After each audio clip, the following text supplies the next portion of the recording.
Hello, everyone, and welcome back to Nightmare Narratives. I can picture some of you already in bed, maybe some of you just getting home from work. Wherever you are, whatever time it is, I'm glad you're here. If this helps you relax or sleep, please like and subscribe. It means a lot. Now let's get you comfortable, and I'll tell you tonight's story. My name is Elizabeth Hawthorne, and I need to tell you what really happened in Dark Hollow that October. I've been a park ranger for 8 years now, and I've seen plenty of lost hikers, broken bones, and bad weather. But what I saw in those woods changed everything I thought I knew about the world. It was 1976, and the leaves were at their peak. October in Shenandoah is something special. The mountains look like they're on fire with all that red and gold. Tourists come from everywhere to see it. That's why we stay so busy this time of year. That's also when people get careless and end up lost. I was working search and rescue that weekend. My 2 boys, Tommy and Jake, were with me, 8 and 10 years old. Their father had them during the week now, since the divorce went through. Weekend visits at the ranger station weren't much fun for kids, but it was all I could manage. I was still trying to prove myself in this job. Not many women worked as rangers back then, and some of the old-timers made sure I knew it. Dale Morrison was my partner that day. He'd been working these mountains for 20 years, knew every trail and creek. Local folks trusted him. He grew up here, heard all the old stories from his grandmother. Most of the time, Dale stuck to facts and radio procedures. But sometimes, when we were alone on the trails, he'd mention things. Old Cherokee legends. Strange disappearances that never made the newspapers. Just mountain talk, he'd say with a shrug. But I noticed he never hiked certain areas alone. Dark Hollow Falls was one of those places. Beautiful spot, a 1,200-foot waterfall that draws photographers and families. The trail winds down through thick woods, gets steep near the bottom. Easy to slip, easy to get turned around if you don't know what you're doing. That's where the Thompson family was supposed to be hiking. The call came in around 4 in the afternoon. A family hadn't returned to their campsite. Parents in their 30s. Little girl named Jenny, 8 years old. Their campsite neighbors got worried when nobody came back by dinner time. Probably just lost track of time taking pictures, I told Dale as we loaded our packs. Standard stuff, first aid kit, rope, emergency blankets, radios. Happens all the time during peak season. Dale nodded, but he looked troubled. Dark Hollow, though, that's a tricky area. Easy to take a wrong turn. We drove out to the trailhead in my Ranger truck. The Thompsons' car was there in the parking area, a blue Ford station wagon with Ohio plates. That's when I first noticed something was off. The car was still running. All 4 doors stood wide open. The radio was playing softly, some country song about going home. On the picnic table nearby, their lunch was spread out like they'd just stepped away for a minute. Sandwiches were still wrapped in foil. A thermos of coffee was still warm. "That's odd," Dale said, walking around the car. He touched the hood. "Engine's been running a while. Gas tank's nearly empty." I radioed base camp. "This is Ranger Hawthorne at Dark Hollow Trailhead. We've got an abandoned vehicle still running, belongs to missing Thompson family, requesting backup and K9 unit." The response crackled back through static. "Copy that, Hawthorne. Dogs are en route. ETA 20 minutes. While we waited, Dale and I walked the first part of the trail. The path was clear, well marked. Plenty of other hikers had been through recently. Lots of footprints in the soft dirt. That's when I noticed the silence. No birds singing, no squirrels chattering, no insects buzzing. The forest was dead quiet except for our footsteps on the fallen leaves. In all my years in these mountains, I'd never heard anything like it. "Dale," I said, stopping, "you hear that?" And he paused, listening. "Hear what?" "Exactly. Nothing. Where are all the animals?" Dale's face went pale. He looked around at the empty trees, then back at me. For the first time since I'd known him, he looked scared. "Maybe we should wait for the dogs," he said. The K9 unit arrived just as the sun started getting low. Officer Martinez and his German Shepherd, Rex, had worked with us before. Good team. Rex could track a scent through anything. But when we let Rex smell Jenny Thompson's jacket from their car, something strange happened. The dog whined and backed away. He kept looking up at the trees, ears flat against his head. "That's not like him," Martinez said, frowning. "Rex, what's wrong, boy?" The dog wouldn't go near the trail. Every time Martinez tried to lead him toward the path, Rex would plant his feet and refuse to move. "I've never seen him act like this," Martinez said. "It's like he's afraid of something." Dale and I exchanged looks. "We'll go on foot," I said. "You stay here with the car and radio. Keep trying to reach them on the emergency frequency." Dale pulled out his compass as we started down the trail. I watched him check it twice, shake it, then check it again. "What's wrong?" I asked. "Needle's spinning," he said, showing me. The compass needle was moving in slow circles, never settling on true north. Must be some kind of mineral deposit around here throwing it off. I tried my GPS unit. The screen kept flickering between different readings, sometimes showing we were miles from where we actually stood, sometimes showing nothing at all. "Equipment failure," I muttered. "Great timing." We followed the trail for about half a mile. The path was clear, easy to follow. Then Dale stopped suddenly and pointed at the ground. "Look at this." 3 sets of footprints were clear in a muddy patch, 2 adults wearing hiking boots, 1 small child in sneakers. The prints were fresh, made within the last few hours. We followed the tracks for another 100 yards.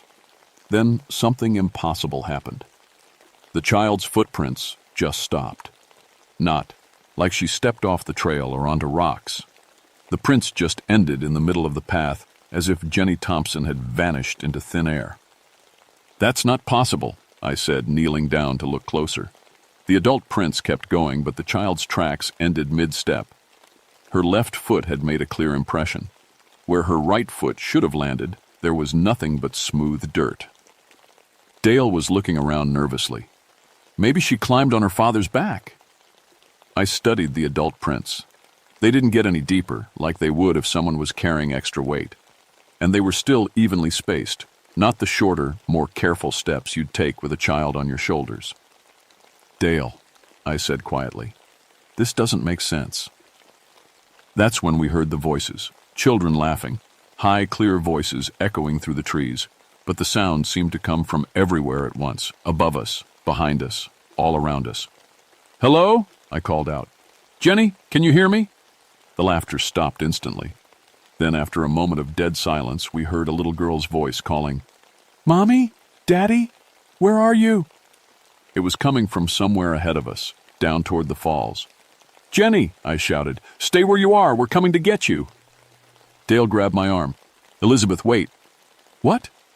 "She's down there. She needs help." "Listen," he said. The voice called again. "Mommy? Daddy? Where are you?" It was exactly the same. Same tone, same words, like a recording being played over and over. A chill ran down my spine. That's not right. Dale was already backing up the trail. "We need to get out of here, now. We can't leave a lost child." "That's not a child," Dale said firmly. "That's something else." Before I could argue, we heard more voices. A whole group of children, laughing and calling out. But the voices were wrong somehow, too clear, too perfect.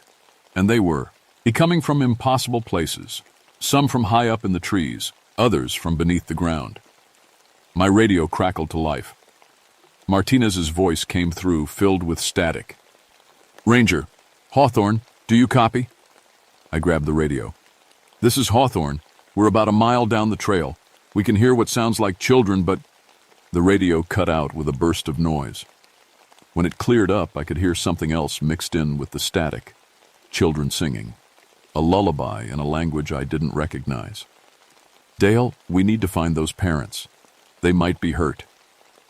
Dale was looking up at the trees, where the singing seemed to be coming from.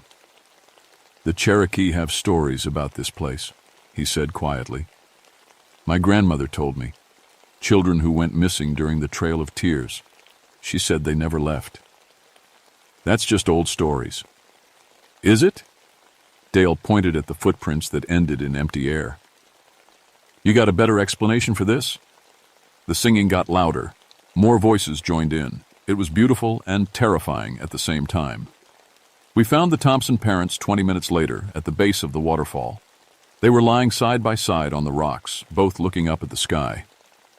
Their necks were broken, but there were no signs of a fall, no scrapes or bruises. They looked almost peaceful, like they'd just laid down to watch the clouds. Jenny was nowhere to be found. I checked both bodies for a pulse, knowing I wouldn't find one. How did they get down here? This isn't even on the trail. Dale was standing perfectly still, listening. The children's voices had stopped singing. Now they were whispering. Dozens of them, all around us. "We need to leave," Dale said. "Right now. We can't leave without Jenny." "Look around, Elizabeth. Really look." I did. And that's when I saw them. Children standing between the trees. Pale children in old-fashioned clothes, long dresses and short pants, like something from 50 years ago.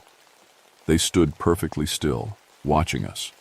As soon as I looked directly at one, it would fade away like smoke. "They're not real," I whispered. "Tell that to the Thompson parents," Dale said. We hiked back up to the parking area as fast as we could. Martinez was waiting by the cars with Rex, who was still acting strange. The dog wouldn't stop whining and pacing. I radioed for backup. Coroner, sheriff's department, more rangers. While we waited, Dale told me more about the Cherokee legends. This whole area was sacred to them, he said. Children would come here for ceremonies, rites of passage. Then in 1838, the government forced them out. Trail of Tears. Thousands died on the march west. What does that have to do with what we saw down there? My grandmother called them Nunahi, spirit people. She said the children who died along the trail came back here to the place they remembered as safe. But they're still children, still lonely. So they call to living children, try to get them to stay and play. I wanted to dismiss it as folklore, but I kept thinking about Jenny Thompson's footprints ending in nothing. About her parents lying peacefully with broken necks, about the voices in the trees. "Even if that's true," I said, "we still have to find Jenny. She's 8 years old." Dale nodded grimly. "I know, but we need to be careful. The Nunahi are strongest at dusk and dawn, and they're drawn to children who are sad or lonely." That hit me like a punch to the stomach. My own boys were back at the ranger station, probably bored and missing their father. If these spirits really did target children, I grabbed my radio. "Base camp, this is Ranger Hawthorne. I need someone to check on my boys. They're at the station." Static. Then, "Copy that, Hawthorne. Stand by." The wait felt like forever. Finally, "Your boys are fine. They're in the break room doing homework." I breathed a sigh of relief. But something in the radio operator's voice sounded off. "Are you sure? Can you put Tommy on the radio?" More. Static. Then a child's voice came through. "Hi, Mom. We're okay. We're just playing with some new friends." My blood went cold. Tommy never called me Mom on the radio. He always said, "Hey, Ranger Hawthorne," because he thought it was funny. And he'd said they were playing with friends. But there were no other children at the station.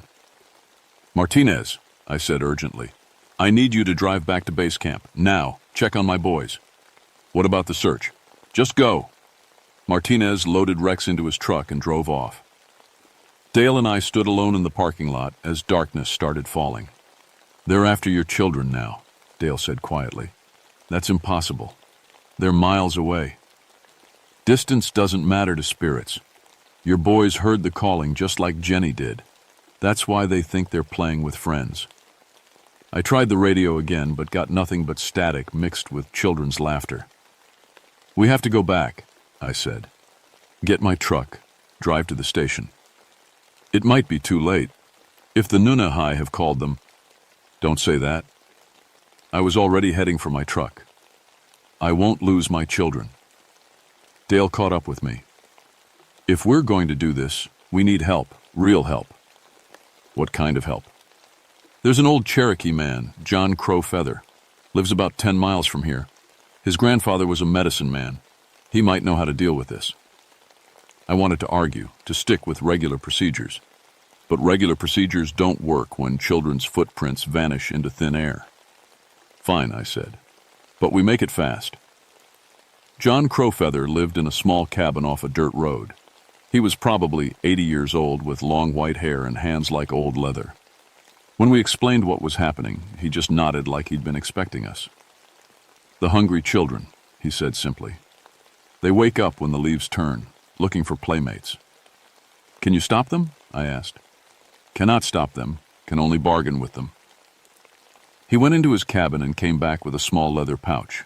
Tobacco, sacred to my people. Offer it to them. Show respect. They might listen, might. The old man's eyes were sad. They are children who died far from home, in pain and fear. They have been lonely for a very long time. Sometimes they listen. Sometimes they are too hungry for company. I took the pouch. What if they don't listen? Then you must choose, your children or theirs. That's not a choice. For the Nunahai, it is the only choice they understand. On the drive back to the ranger station, Dale was quiet. Finally, he said, Elizabeth, there's something else. The children who get taken, they don't always stay children. Time works differently for the Nunahai. A few hours with them can be years in their world. What are you saying? I'm saying even if we get your boys back, they might not be the same. I pressed harder on the gas pedal. The mountain roads were dark and winding, but I knew them by heart. When we reached the ranger station, all the lights were on. I could see people moving around inside, other rangers who'd come in for the emergency. But I could also hear something else. Children singing, the same Cherokee lullaby we'd heard down in the hollow.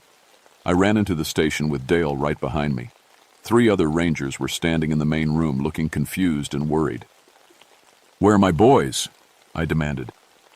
Ranger Collins pointed toward the break room. They're in there. Been singing for the last hour. Won't answer when we talk to them. I pushed past him and looked through the break room window. Tommy and Jake were sitting at the table, but they weren't alone. A dozen other children sat with them. Pale children in old-fashioned clothes. The ghost children from the hollow. My boys were singing along with them, but their eyes were empty like they were sleepwalking. How long have they been like this? Dale asked. Since about sunset, Collins said. They just started singing all of a sudden, in some foreign language. I tried to open the break room door. It wouldn't budge. It's not locked, Collins said. We checked, it just won't open. Dale pulled out the tobacco pouch John Crowfeather had given me. Elizabeth, you need to offer this to them. Show respect. Ask for your children back. I took the pouch and approached the window. The spirit children all turned to look at me at once. Their eyes were like black holes. I know who you are, I said, trying to keep my voice steady. You're Cherokee children. You died far from home. The singing stopped. One of the spirit children, a little girl about Jenny Thompson's age, stepped forward. She was wearing a torn blue dress and had flowers in her hair. We are lonely, she said, though her mouth didn't move. The voice came from everywhere at once. We want friends to play with us. I understand, I said. But these are my children. Please let them go. They are happy with us. We teach them our songs, our games. They will never be sad again. They belong in this world, with me. The spirit girl tilted her head. Do they? You are always working, always angry. Their father does not want them. They are lonely too. The words hit home because they were partly true. Since the divorce, I had been working too much, trying to prove myself, and my boys were caught in the middle. Maybe that's true, I said, but I love them, and I'll do better. Love is not enough. We loved our families too, but we still died cold and hungry on the long walk. I held up the tobacco pouch. This is for you. A gift of respect from your people who are still here. The spirit children murmured among themselves in Cherokee. The little girl looked at the tobacco with hungry eyes. It has been so long since anyone remembered us, she said. John Crowfeather remembers. Others remember. But you can't take living children. It's not right. Not right? The spirit girl's voice turned angry. Was it right when the soldiers came? Was it right when they made us walk in winter with no food? Was it right when they buried us in unmarked graves far from home? No, I said honestly. It wasn't right. What happened to you was terrible, but taking my children won't fix that. Behind the spirit girl, I could see more Cherokee children appearing. Dozens of them filling the break room. Boys and girls of all ages, all wearing the clothes they died in over a century ago. We are so tired of being alone, the spirit girl said. Your children hear our songs. They want to stay. I looked at Tommy and Jake. They were still singing, but tears were running down their faces. Whatever the spirits were showing them, it was making them sad. Look at them, I said. Really look. They're crying. They're not happy. They miss their father. They miss their friends. They miss being alive. The spirit girl looked at my boys more carefully. For the first time, her expression softened. You would trade places with them? She asked suddenly. Come with us instead? An adult spirit is much stronger than a child. We could use your strength. Dale grabbed my arm. Elizabeth, don't. But I understood now. This was the choice John Crowfeather had warned me about.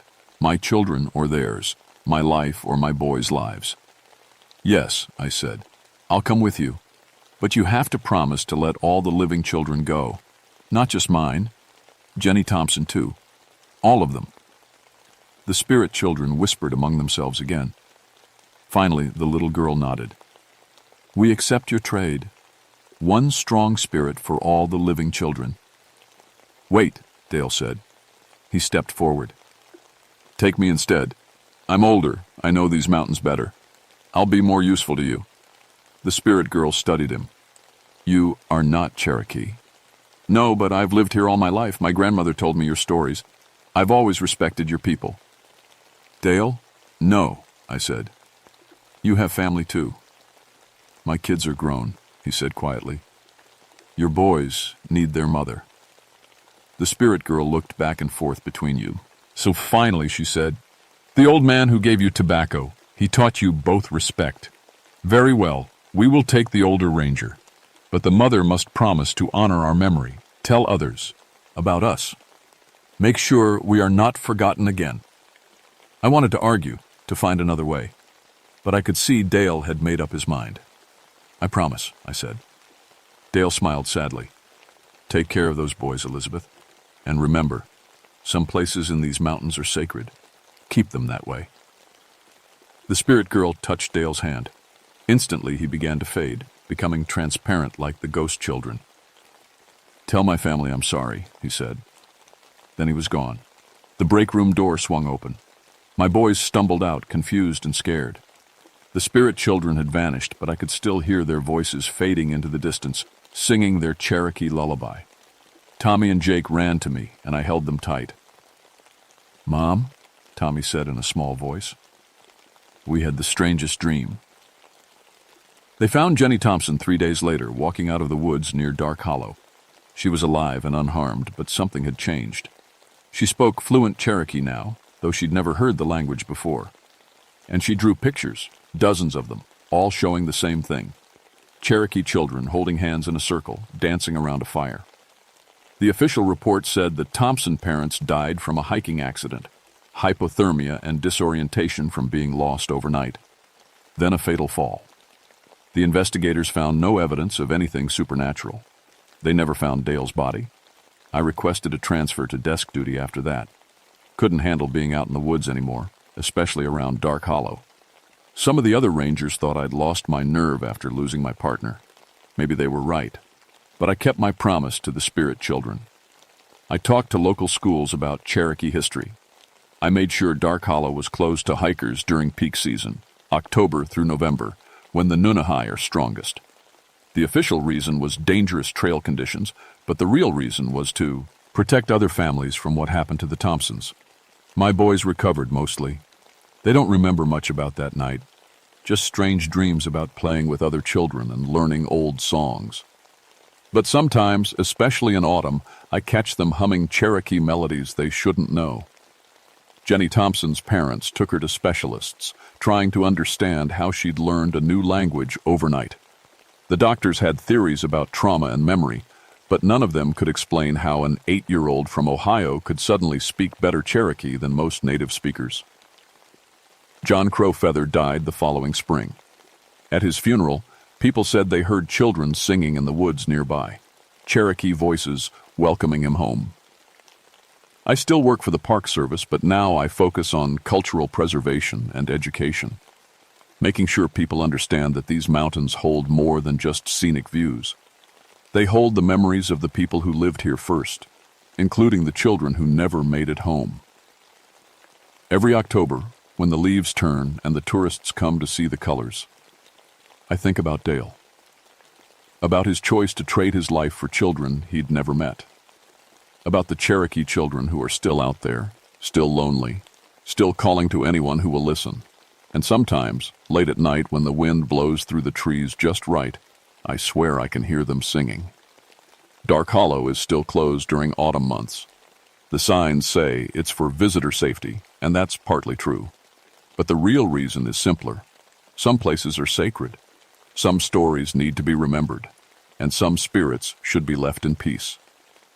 My boys are grown now, with children of their own. They live in the city, far from these mountains.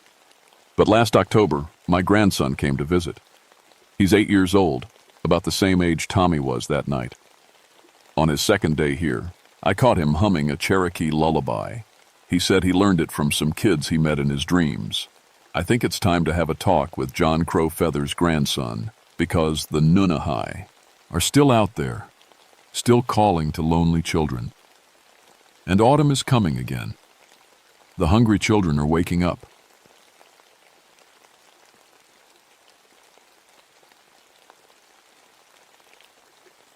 My name is Marcus Sullivan, and I've been a park ranger in the Great Smoky Mountains for 12 years. That's long enough to know these mountains better than most folks know their own backyards. Long enough to hear every ghost story, every tall tale, every piece of nonsense the old-timers like to tell tourists around campfires. But it's also long enough to know when something's really wrong. I grew up here, just like my daddy and his daddy before him. My grandfather used to run moonshine through these hills back in the 20s, and he knew every hidden path, every secret cave, every place where a man could disappear if he needed to. Some of that knowledge got passed down to me, even though I chose the law instead of breaking it. The Devil's Backbone Ridge sits right on the Tennessee-North Carolina border, a nasty stretch of rocky spine that's claimed more hikers than any other part of the park. Folks slip on the wet rocks near Cataract Falls. They get turned around in the fog and walk right off a cliff. Every year we pull at least 3 or 4 bodies out of those woods. It's just a dangerous place, I always told people. Nothing supernatural about it, just steep drops and slippery stones. That was before August of 1982, before 3 college kids went missing, and I learned that some of the old stories might not be stories at all. The call came in on a Tuesday morning. 3 geology students from the University of Tennessee had been mapping caves along the Devil's Backbone for their research project. Their professor expected them back on Monday. When they didn't show up, he called us. They're good kids, Professor Williams told me over the radio. Smart, careful, experienced cavers. They had all the right equipment, plenty of food and water. Something's wrong. I grabbed my pack and headed out with Amy Chen, a junior ranger who'd just transferred in from Colorado. And she was young, maybe 25, with a background in cave rescue that made her valuable on calls like this. The hike to their last known campsite took us 2 hours through thick forest and up some of the steepest trails in the park. The summer had been dry and the leaves crunched under our boots like broken glass. Storm clouds were building to the west, the first rain we'd seen in weeks. We found their camp just after noon, and right away I knew something was off. The 3 tents were still standing, perfectly neat and organized. Their geological equipment was still running, humming quietly as it recorded data. Backpacks sat exactly where they should be. A cold camp stove held the remains of what looked like breakfast from 2 days ago. But no people. No signs of a struggle. No notes left behind. "This doesn't make sense," Amy said, kneeling next to one of the tents. "All their personal stuff is here. Wallets, car keys, even their cell phones." I walked the perimeter of the camp, looking for tracks, for any sign of where they might have gone. These kids had been mapping caves, so they must have been exploring the limestone caverns that honeycombed the ridge. But when I checked the 3 main cave entrances I knew about, I found something that made my blood run cold. All 3 caves had been sealed shut with rocks. Not just blocked, sealed from the inside, with stones fitted together so perfectly that you'd need tools to pull them apart. "Amy," I called, "come look at this." She jogged over and stared at the blocked cave mouth. "That's impossible. You can't seal a cave from inside unless you never plan to come back out," I finished. We spent the rest of the afternoon searching, calling their names, checking every other cave entrance we could find. The same story everywhere, sealed tight with rocks that looked like they'd been placed by someone who knew exactly what they were doing. As the sun started to set, we made camp near the missing students' site. Amy set up our radio equipment while I gathered firewood. The storm clouds were getting closer, and I could smell rain in the air. That's when we heard the first voice. It was muffled, distant, like someone calling from deep underground. We both froze, listening hard. "Help, please." The voice seemed to come from everywhere and nowhere, echoing up from the rocks beneath our feet. Amy grabbed her flashlight and started toward the sealed caves. "Someone's down there." But as we got closer to the blocked entrances, the voice faded away. We waited, listening, but heard nothing except wind in the trees and the rumble of approaching thunder. "Could be acoustic tricks," I said, trying to convince myself as much as her. "Sound carries weird in limestone country." Amy nodded, but I could see she wasn't buying it any more than I was. We settled in for the night, taking turns on watch. During my shift, around 3 a.m, I heard something that made me question everything I thought I knew about these mountains. Marching. The steady tramp of boots on stone, echoing up from deep underground. And voices. Not calls for help, but sharp military commands. "Forward! March! Column! Halt! Present arms!" The voices were clear as day, but they sounded old somehow, formal, like something from a history book. I didn't wake Amy. I sat there listening until dawn, trying to make sense of what I was hearing. By morning, the voices had stopped, but I'd made up my mind about one thing. We were going into those caves. Amy wasn't happy about my decision to break into the sealed caves. "This goes against every safety protocol," she said as we worked to pull stones away from the largest entrance. "We should call for backup, get a full cave rescue team up here." "Those kids have been missing for 3 days," I told her. "We don't have time to wait for backup." The truth was, I didn't want to explain to a rescue team why the caves had been sealed from inside. I didn't want to tell them about the voices I'd heard in the night. Some things are better handled quietly, at least until you understand what you're dealing with. It took us 2 hours to clear the entrance enough for a person to squeeze through. The opening led down into darkness, a narrow passage that curved away into the mountain. Our helmet lights barely penetrated the blackness ahead. "I'll go first," I said. "You stay close behind, and if anything feels wrong, we get out fast." The passage was tight for the first 50 feet, then opened into a larger chamber. Our lights revealed limestone walls carved by centuries of water, and passages leading off in 3 directions. The air was cool and damp, with a strange metallic smell I couldn't identify. "Look at this," Amy whispered, pointing her light at the wall near the entrance. Scratched into the stone were initials and dates. JB 1863, TW 1863, PK 1863. Dozens of them, all from the same year. "Civil War era," I said. "Granddad used to tell stories about Confederate deserters hiding in these caves." We chose the widest passage and followed it deeper into the mountain. The tunnel sloped downward, and I could hear the distant sound of running water. Our footsteps echoed strangely, like there were more than 2 people walking. After maybe 10 minutes, we came to another chamber, this one much larger. Amy swept her light across the ceiling and walls, mapping the space. "Jesus," she breathed. The chamber was full of bones. Human skeletons lay scattered across the floor, some still in the rotted remains of gray uniforms. Rusty rifles leaned against the walls. A Confederate battle flag hung in tatters from a wooden pole. "This is a mass grave," I said, keeping my voice low. Something about the place demanded quiet. "Deserters, maybe.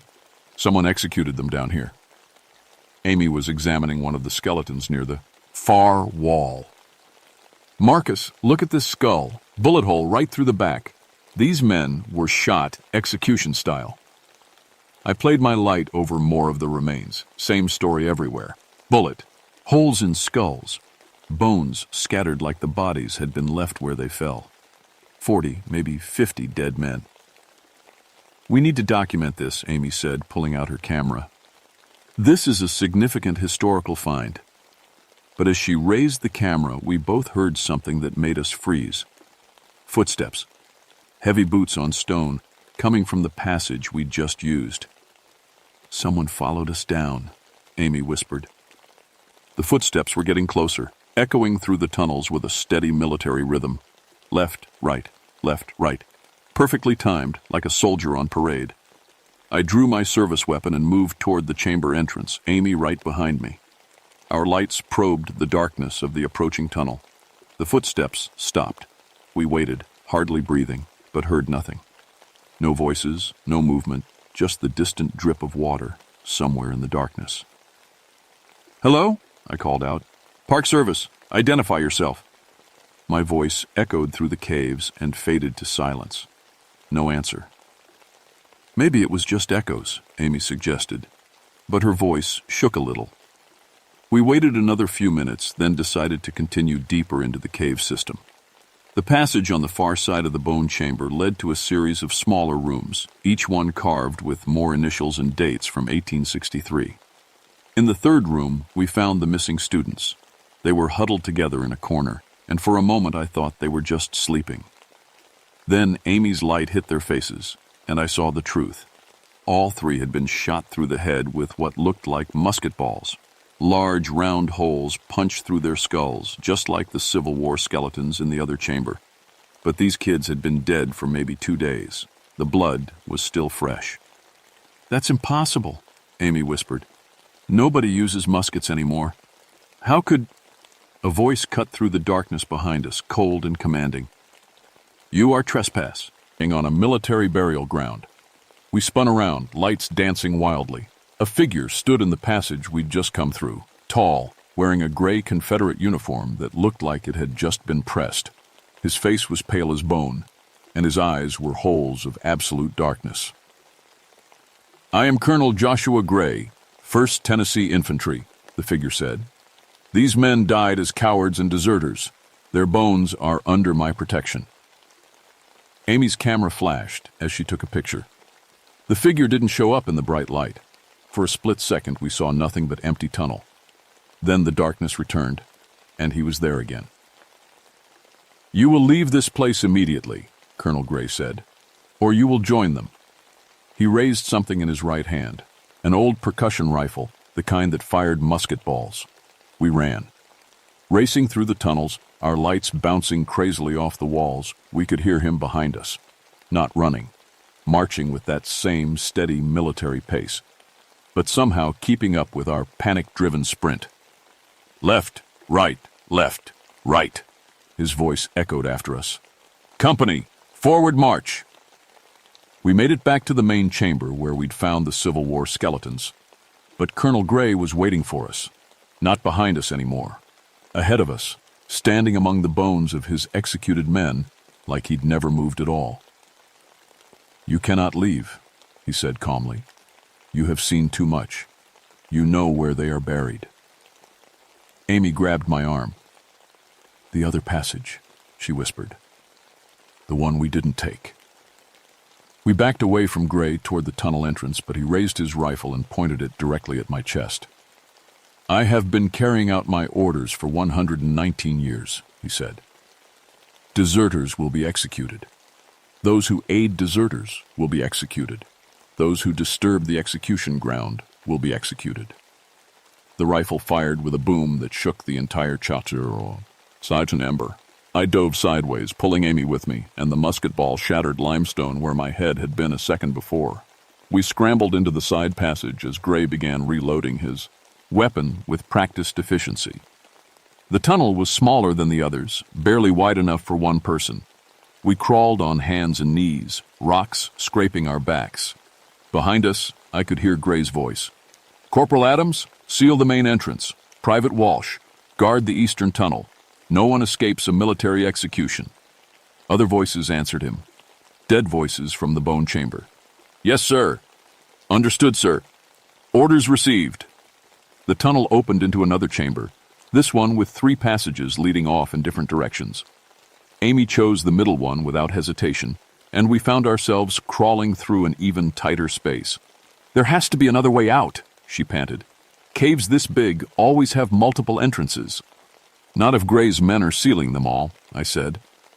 We emerged into a small room with smooth walls and a pool of dark water in the center. The only other exit was a hole in the floor, barely big enough for a person to squeeze through. "Down there," Amy said. "It's our only choice." I went first, dropping through the hole into a narrow passage that slanted sharply downward. The air was getting thinner, and I could hear water moving somewhere below us. The passage ended at an underground river, maybe 3 feet deep and fast-moving. Our lights showed it disappearing into a low tunnel that was half filled with water. "We'll have to swim," Amy said. "Hold our breath and hope it opens up somewhere ahead." Before I could answer, we heard voices echoing down from the passage above us. Gray's men, getting closer. "Search every tunnel," Gray commanded. "Find them and bring them back for execution." Amy and I looked at each other. We both knew we didn't have a choice. We waded into the underground river and took deep breaths. The water was shockingly cold, and the current was stronger than it looked. I went under and let the flow carry me into the flooded tunnel, feeling along the ceiling with my hands. My lungs were already burning, and I hadn't gone 20 feet. The tunnel seemed to go on forever, curving left, then right, always slanting downward. Just when I thought I'd have to breathe water or die, my head broke the surface. I was in another chamber, this one filled waist deep with the underground river. Amy surfaced beside me a moment later, gasping and coughing. "Where are we?" she asked. Our light showed a large cave with dozens of passages leading off in all directions. This was clearly a main junction in the cave system, a central hub that connected to tunnels throughout the mountain, and we weren't alone.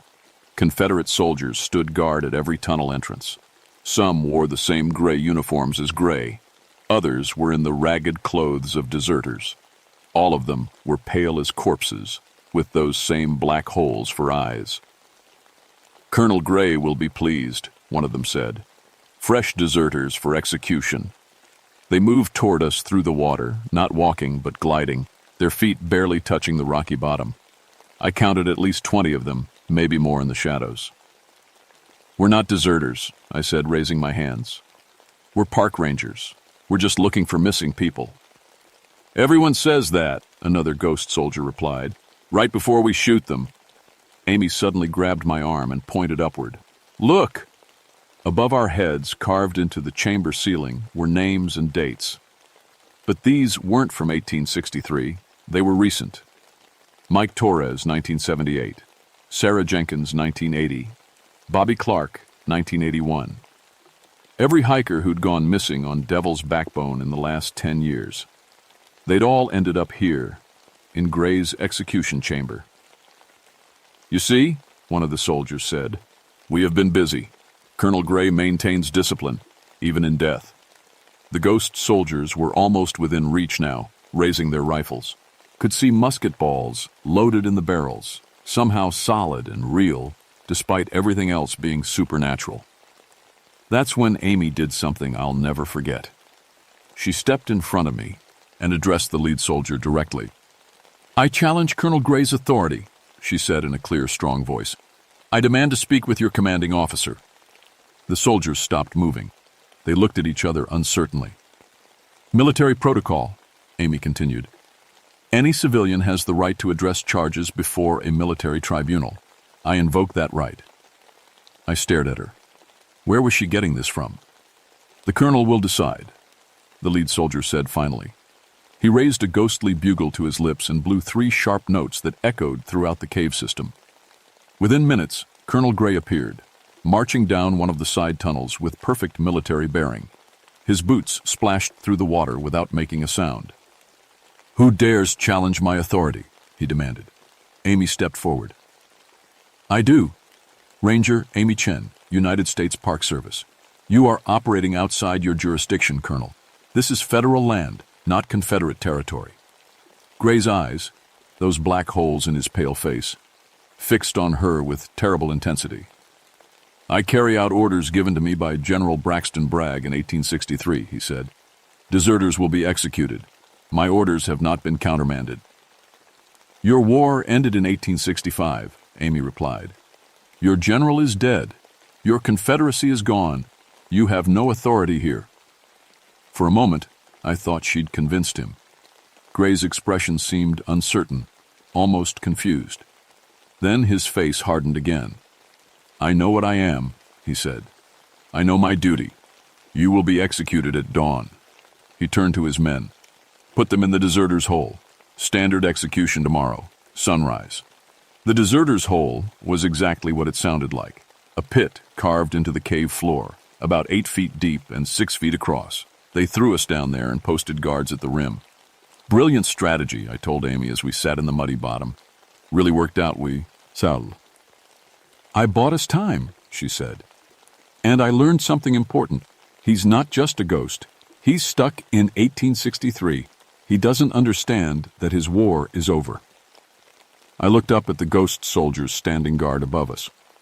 "So how does that help us?" "I'm working on it." We spent the night in the pit, listening to Gray's men tell stories about the people they'd executed over the years. Hikers, campers, researchers. Anyone who'd stumbled onto their burial ground and couldn't find a way out. "The colonel is very thorough," one soldier explained to us. "He makes sure the bodies are never found. Can't have the living world learning about our little war." As dawn approached, though we couldn't see sunlight this deep underground, the soldiers dragged us out of the pit and marched us to a wide chamber I hadn't seen before.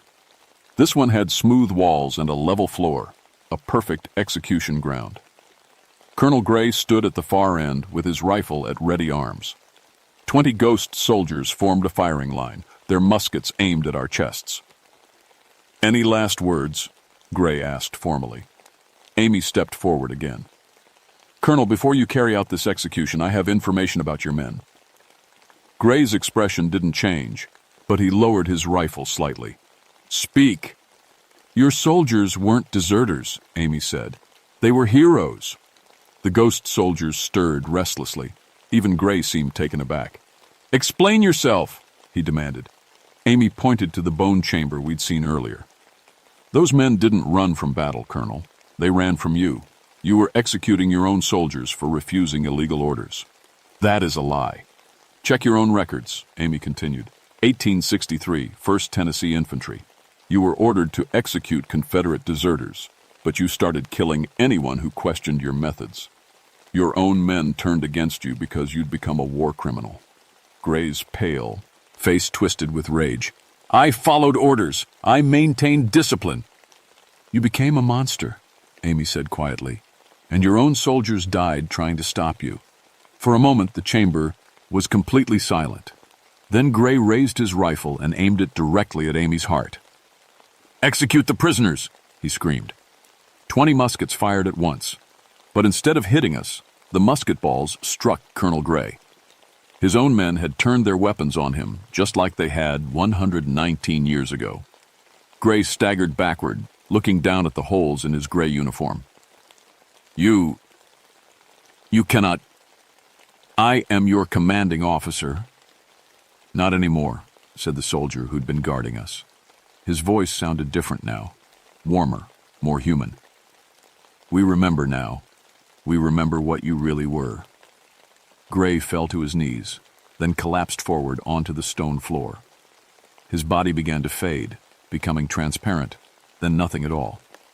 The other ghost soldiers started to fade as well, but more peacefully. They looked relieved, like men who'd finally been allowed to lay down their weapons after a very long war. "Thank you," their leader said to Amy. "We can rest now."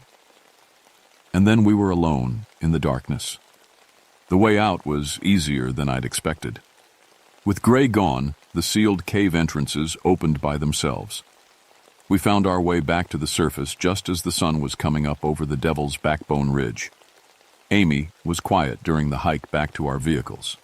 When we reached the trailhead, she finally spoke. "How did you know about military protocol?" I asked her. She smiled sadly. "My grandfather was a military historian. He told me stories about Civil War courts-martial, about officers who went too far and had to be stopped by their own men. And the part about Gray being a war criminal. I made that up," she admitted. "But it felt true, you know, the way his soldiers reacted when I said it." We filed our report with the Park Service, listing the missing students as victims of a cave-in caused by the recent drought. The geological survey equipment at their campsite had recorded unusual seismic activity around the time they disappeared. Nobody questioned our story.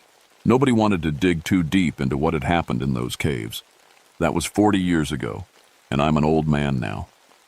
I left the Park Service 6 months after the Devil's Backbone incident and became a local historian, documenting Civil War sites throughout the Smoky Mountains. Amy transferred back to Colorado and never spoke publicly about what we experienced. She sent me Christmas cards for a few years, then we lost touch. I hope she found peace. The caves along Devil's Backbone remain sealed, officially due to geological instability. But sometimes, on quiet nights when the moon is dark, locals report hearing military commands echoing up from deep underground. Different commands now, though. Not Gray's harsh execution orders, but the gentler voices of soldiers finally allowed to rest. "Stand down, men. War's over. You can go home now." I've spent decades researching what really happened to Colonel Joshua Gray and the 1st Tennessee Infantry. The official records are spotty, but I found enough evidence to convince me that Amy was right. Gray had been relieved of command in late 1863 for conduct unbecoming an officer. His own men had filed complaints about unnecessary executions and brutal discipline. He disappeared from the official record after that, but local stories from the time mention a mad colonel who lived in caves and continued executing deserters long after his authority had been revoked. The stories say his own soldiers finally cornered him in those caves and put an end to his reign of terror. They all died down there together. Gray, his victims, and the men who stopped him. And for 119 years, Gray's obsession with duty and discipline kept them all trapped, replaying the same conflict over and over. But Amy broke that cycle. She reminded the other soldiers who the PMO really were and gave them permission to stop following a madman's orders. I still visit the Devil's Backbone Ridge sometimes, especially on clear autumn mornings when the leaves are turning and the mountains look like they're on fire. The sealed cave entrances are still there, covered now with warning signs and steel grates. But the mountains feel different now, peaceful, like something that was broken has finally been healed. I never saw another ghost after that night in the caves, and I never want to. Some mysteries are better left solved, some wars are better left finished.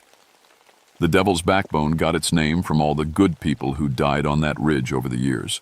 But I think now it might earn a new name. Maybe something that honors the soldiers who finally found their way home and the young ranger who showed them the path. Amy Chen Ridge has a nice sound to it, don't you think? Sometimes the dead just need someone to tell them it's okay to stop fighting. Sometimes that's all any of us need.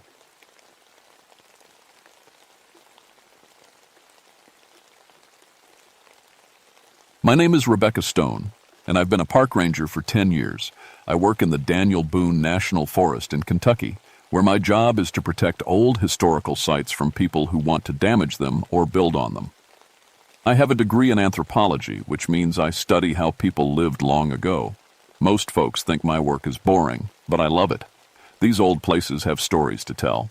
My family has lived in Kentucky for over 200 years. My great-great-grandmother used to tell stories about the early settlers and the strange things that happened in these mountains. I never believed most of those stories. I'm a scientist. I believe in facts, not ghost tales. But that changed in September 1985. It was the new moon that month, which meant the nights were darker than usual. The weather was weird too. way too warm for late September, and thick fog rolled through the mountains every morning. I should have known something was wrong when the animals started acting strange. The birds were too quiet, and I hadn't seen a deer in 3 days. I got the call on a Tuesday morning. A team of college students from the university had gone missing. They were archaeology students, studying old religious communities from the 1800s. Their professor, Dr. Martin Cross, was worried sick. The students had been working in a place called Moonless Hollow, digging up the ruins of an old settlement. They were supposed to check in every day, Dr. Cross told me over the phone. His voice shook. No one's heard from them in 4 days. Moonless Hollow was deep in the forest, about 20 miles from the nearest road. You had to hike for hours to get there.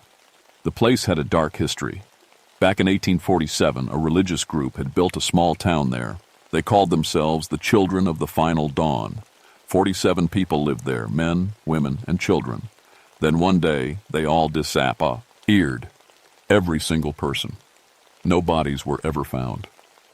The official record said they probably died from disease or starvation, but the local people always whispered about something else. Something that didn't make sense. I didn't believe in ghost stories, but missing college kids were real. That was my job. Dr. Cross met me at the forest entrance the next morning. He was a thin man in his 50s with gray hair and nervous eyes. He carried a heavy backpack full of old books and papers. I've been studying these religious communities for 20 years, he said as we started hiking. The Children of the Final Dawn were different from the others. They believed God spoke directly to their leader, a man named Ezekiel Thorne. They thought the world was about to end, and only they would be saved. The trail was steep and difficult. Old trees blocked out most of the sunlight, making everything feel dim and cold even though it was warm outside. After 3 hours of walking, we reached the top of a ridge. There, Dr. Cross pointed down into a deep valley. Moonless Hollow. I looked down and felt my stomach twist. The valley was perfectly round, like a giant bowl carved into the earth. At the bottom, I could see old wooden buildings. They looked too good to be real. After 140 years, they should have been rotted piles of wood. Instead, they looked like someone had just built them. "That's impossible," I whispered. Dr. Cross nodded. That's what the students said, too. We climbed down into the valley as the sun started to set. The closer we got to the old buildings, the more wrong everything felt. The trees grew in strange patterns, bending away from certain spots like they were afraid to touch the ground. The air smelled sweet and rotten at the same time. The students had set up their camp near what looked like the main street of the old town. Their tents were still there, alow, and with their digging tools and equipment. Everything was neat and organized, like they had just stepped away for a few minutes. "Sarah! Mike! Anyone!" Dr. Cross called out. His voice echoed, strangely, in the valley. No one answered. I found their notebooks first. The last entry was dated 4 days ago. A student named Sarah had written, "The buildings are in perfect condition. It's like time stopped here. We found the chapel today. Tonight we're going to explore inside." That was the last thing any of them wrote. We set up our own camp as darkness fell. Dr. Cross had brought a gas lantern, and I had my heavy-duty flashlight. The old buildings loomed around us like sleeping giants. "Tell me more about their leader," I said as we ate canned soup by the lantern light. "Ezekiel Thorne," Dr. Cross said, pulling out an old book. "He claimed God told him that the world would end on September 21st, 1847. He said his people would be taken up to heaven, but first they had to complete a special mission." "What kind of mission?" That's where the records get strange. The few survivors who escaped before the disappearance said Thorne believed his people had to die to be saved. Not suicide exactly, but some kind of ritual death that would transform them. A chill ran down my back. "When did they disappear?" Dr. Cross checked his notes. "September 21st, 1847. The exact date Thorne said the world would end." I looked at my watch. September 19th, 1985. We were almost at the anniversary. Around 10 o'clock, we heard the first sound. It was faint at first, voices singing. I thought maybe other campers were nearby, but the singing sounded old-fashioned, like hymns from a church. but sadder and more desperate. "Do you hear that?" I whispered. Dr. Cross nodded, his face pale. "It's coming from the chapel." The chapel sat at the center of the old town. It was a simple wooden building with a tall steeple. All the windows glowed with a soft yellow light, like candles were burning inside. "Someone's in there," I said, grabbing my flashlight. "Wait," Dr. Cross caught my arm. "What?" "If it's not someone we want to meet." But I was already walking toward the chapel. I'm a park ranger. If people were trespassing in my forest, it was my job to check it out. The singing got louder as I approached the building. I could make out words now, though the language sounded old. The voices were beautiful but haunting, like they were singing about the end of the world.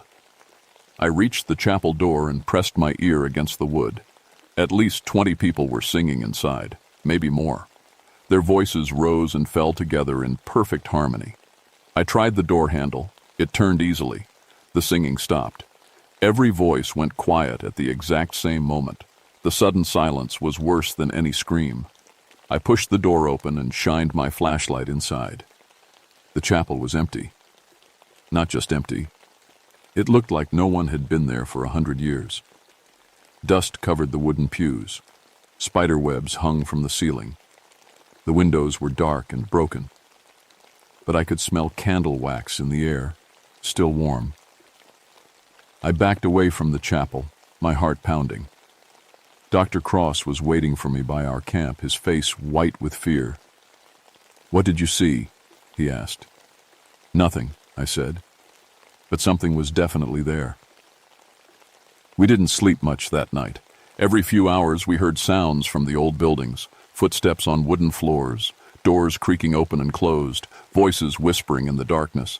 But whenever I investigated with my flashlight, I found nothing. The next morning brought thick fog that didn't lift until noon. When it finally cleared, we found something that made my blood run cold. The students' camp had been rearranged. Their tents were now set up in a perfect circle around a wooden cross that hadn't been there the night before. Their digging tools were arranged in neat piles. Their notebooks lay open, but the pages were blank now. Every word they had written was Jat 1. "This is impossible," Dr. Cross whispered. I examined the cross more closely. It was made from old wood, but it looked freshly carved. Words were burned into the surface in an old-fashioned script. "The children of the final dawn welcome new believers." "We need to leave," I said, "right now." But when we tried to hike back up the trail, we couldn't find it. The path we had followed down into the valley was gone. Every direction led deeper into the forest or back toward the old town. "The trail has to be here somewhere," Dr. Cross said, panic creeping into his voice. We spent 3 hours searching. The valley seemed to stretch on forever now, much bigger than it had looked from above. Every time I thought I found the way out, the path would curve back toward the buildings. As the sun started to set again, we heard voices. This time they weren't singing. They were talking and laughing, like people having a pleasant conversation. The sounds came from all around the old town. I could hear children playing and women chatting. Men discussed the weather and their work. It sounded like a normal, happy community. But when we looked, the streets were empty. "Dr. Cross," I said quietly, "what exactly happened to those students?" He pulled out his notebook with shaking hands. "According to my research, the children of the final dawn believed they could communicate with the dead. Thorne claimed that people who died in the right way, with the right beliefs, could continue their work in the spirit world." "What kind of work?" "Converting the living, bringing new people into their community." A door slammed somewhere in the town, then another, and another. Like people were coming home for dinner. I grabbed Dr. Cross's arm. "We're leaving, now." But as we started toward what I hoped was the way out, figures began appearing in the doorways of the old buildings. At first they looked like normal people from long ago. Men in simple work clothes, women in long dresses, children in plain shirts and pants. They stood quietly, watching us with calm expressions. I noticed their eyes.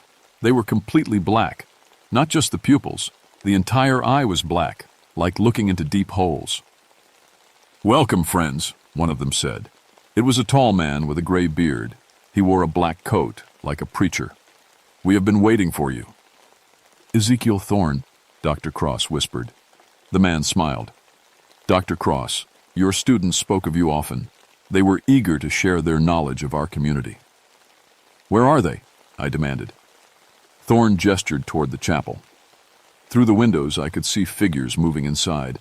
They looked like the missing students, but something was wrong with the way they walked.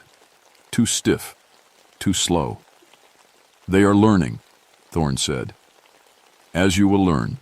The final dawn approaches again. September 21st has always been our day of salvation." More figures appeared in the streets, dozens of them, all with those terrible black eyes. They began walking toward us slowly, their movements perfectly synchronized. "Run!" I shouted. We ran toward the forest, but the trees seemed to move to block our path. Branches reached out like arms trying to catch us. Roots rose from the ground to trip us. Behind us, the people of the final dawn followed at that same slow, steady pace. They didn't need to run. They knew we couldn't really escape. We found shelter in a small shed at the edge of town. I barricaded the door while Dr. Cross collapsed in the corner, breathing hard. "They're not alive," he gasped. "They can't be alive." Through a crack in the wooden wall, I watched the figures spread out through the town. They moved like they were searching for something, or someone. Then I saw the students. Sarah, Mike, and the others walked among the ghostly congregation. They looked normal at first, but as they got closer to our hiding spot, I saw the truth. Their eyes were turning black. Not all the way yet, but dark rings were spread from their pupils. "The conversion process," Dr. Cross whispered. "It's real." One of the students, a young man I didn't recognize, walked directly to our shed. He pressed his face against the wall right next to the crack where I was looking. "Dr. Cross," he said in a dreamy voice, "you should come out now. Brother Thorne wants to show you something wonderful." I held my breath. The student's eyes were half black now, like ink spreading through water. "The truth about God," he continued. "The truth about salvation. Your students understand now. They want you to understand too." Dr. Cross started to stand up. I grabbed his arm. "No," I hissed. "Don't listen." But I could see something changing in his face. A strange, peaceful expression was spreading across his features. "Maybe they're right," he whispered. "Maybe we should listen." I slapped Dr. Cross across the face hard. The peaceful look vanished, replaced by confusion and fear. "They're using some kind of mind control," I said. "Don't listen to their voices." Outside, more people were gathering around the shed. I could hear Thorne speaking to them in that calm, hypnotic voice. "The final dawn comes tomorrow," he said. 138 years we have waited. Our mission was interrupted by death, but death cannot stop the work of God. These new believers will complete what we started. I needed to understand what we were really facing. "Dr. Cross, tell me everything about September 21st, 1847. He shook his head, trying to clear his thoughts. The records from the nearby town mentioned strange reports in the weeks before the disappearance. People said they could hear singing from the hollow every night. Travelers who got too close reported feeling confused and peaceful, like they wanted to stay. What happened on the 21st? No one knows for sure. A trading post owner found the settlement empty the next day, but he also found something else. Dr. Cross pulled out a yellowed newspaper clipping. 47 fresh graves behind the chapel. The bodies were buried alive. My blood turned down, Ned to ice. They buried themselves? The newspaper said they found scratches on the inside of the coffins. But here's the strange part. Each grave had a small hole drilled in the lid, like they wanted to be able to breathe while they were buried. Or like they were planning to come back out, I whispered. A new voice joined the chorus outside. It was Sarah, one of the missing students. "Rebecca," she called sweetly, "you don't understand what you're fighting. This isn't death, it's transformation. I can see everything now. Past, present, future. Brother Thorne showed us the truth." "Don't listen," I told Dr. Cross. But I could see him starting to relax again. That's when I remembered something. My great-great-grandmother's stories. She had always talked about one particular tale, about an ancestor who escaped from the hollow where time stands still. I pulled out the small leather journal I always carried. It contained family stories written down by my grandmother. I flipped through the pages until I found it. Jacob Stone escaped the children of the final dawn on September 20th, 1847. He wrote, "They tried to make me believe their lies about God wanting us to die. But I remembered what my own grandmother taught me. God wants us to live, not die. Real salvation comes through living a good life, not through death." Outside, Thorne's voice grew angry. "The bloodline remembers. No matter. Tomorrow, she will understand." That's when I realized the truth. My family had been here before. They had escaped once. Maybe that's why I could resist the voice while Dr. Cross was struggling. But we were still trapped. As dawn approached, I formed a desperate plan. "The graves," I said to Dr. Cross. "If they buried themselves alive, maybe they're still connected to their bodies somehow." "What are you thinking?" "Fire. My ancestors' journal mentions fire. Burn the lies and Tao. Truth will set you free." I had a small camping stove and some fuel. It wasn't much, but it might be enough. "We need to get to the cemetery behind the chapel." Dr. Cross shook his head. "That's where they all are. They're waiting for us. Then we'll have to fight through them." At first light, the voices outside went quiet. Through the crack in the wall, I could see the ghostly figures forming a large circle around the chapel. The students stood with them, their eyes now completely black.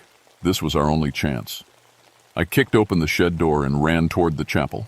Dr. Cross followed, though I could see him fighting against the urge to stop and join the congregation. The ghostly people turned to watch us, but they didn't try to stop us.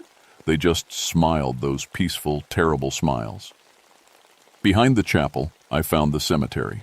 47 simple wooden crosses marked the graves. The earth over them was disturbed, like something had been trying to dig its way out. "Rebecca Stone." Thorne appeared beside me. I hadn't seen him move. "Daughter of Jacob Stone, we have waited so long for your return." "My ancestor escaped you once," I said, setting up the camping stove. "He knew the truth. He knew fear," Thorne replied. "But you will know peace." I lit the stove and began pouring fuel on the wooden crosses. "Real peace doesn't come from death." The flames caught quickly, spreading from grave to grave. As the crosses burned, the ghostly figures began to scream, not in pain, but in rage. "You don't understand," Thorne shouted, his calm mask finally slipping. "We were so close. The final dawn was tomorrow." But something else was happening. As the flames spread, the black eyes of the students began to clear. Sarah stumbled backward, confusion replacing the peaceful look on her face. "What? Where are we?" she gasped. The ghostly congregation was fading now, becoming transparent. Only Thorne remained solid, his face twisted with fury. 138 years, he screamed at me. 138 years we have waited." "Then wait. Some more," I said, and threw the last of my fuel directly at him. He vanished with a sound like wind rushing through empty graves. The students were confused and scared, but they were alive and their minds were their own again. Dr. Cross helped me gather them up as the sun rose higher in the sky. The old town was different now. The buildings looked their age, rotted, collapsed, covered in more than a century of decay. The spell was broken. We found the trail out easily. It had been there all along. The official report said the archaeology team had suffered from methane gas poisoning in the old buildings. That's what causes hallucinations and memory loss. It was a believable explanation that kept everyone safe from the real truth. Moonless Hollow was closed to all researchers. The state put up warning signs about dangerous gas deposits. No one would be allowed to camp there again. But I know the truth won't stay buried forever. Every September, when the moon is dark and the fog rolls through the mountains, I can hear faint singing on the wind. The children of the final dawn are still there, still waiting. They'll wait as long as it takes. Dr. Cross never spoke about what happened in the hollow. He retired from teaching the following year and moved to Florida. The students remembered almost nothing, which was probably for the best. I kept Jacob Stone's journal, though. My ancestors' words have helped me understand something important about the work I do. I'm not just protecting old buildings and historical sites, I'm protecting the present from the past. Some things are buried for good reasons. Last week I got a call about strange reports from another remote location in the forest. Hikers have been hearing voices singing hymns in the middle of the night. The songs are beautiful but haunting, like they're calling people to come and listen. I'm getting ready to hike out. There tomorrow. My great-great-grandmother's stories mention several places where time stands still and the dead refuse to rest. Moonless Hollow was just the beginning. But now I know how to fight them. Fire, truth, and the wisdom of those who escaped before. Sometimes the old stories aren't just stories. Sometimes they're warnings passed down through generations, waiting for someone brave enough to listen and strong enough to act. My name is Rebecca Stone, and I protect people from the past. It's dangerous work, but somebody has to do it. After all, the dead have all the time in the world to wait, and they're very, very patient.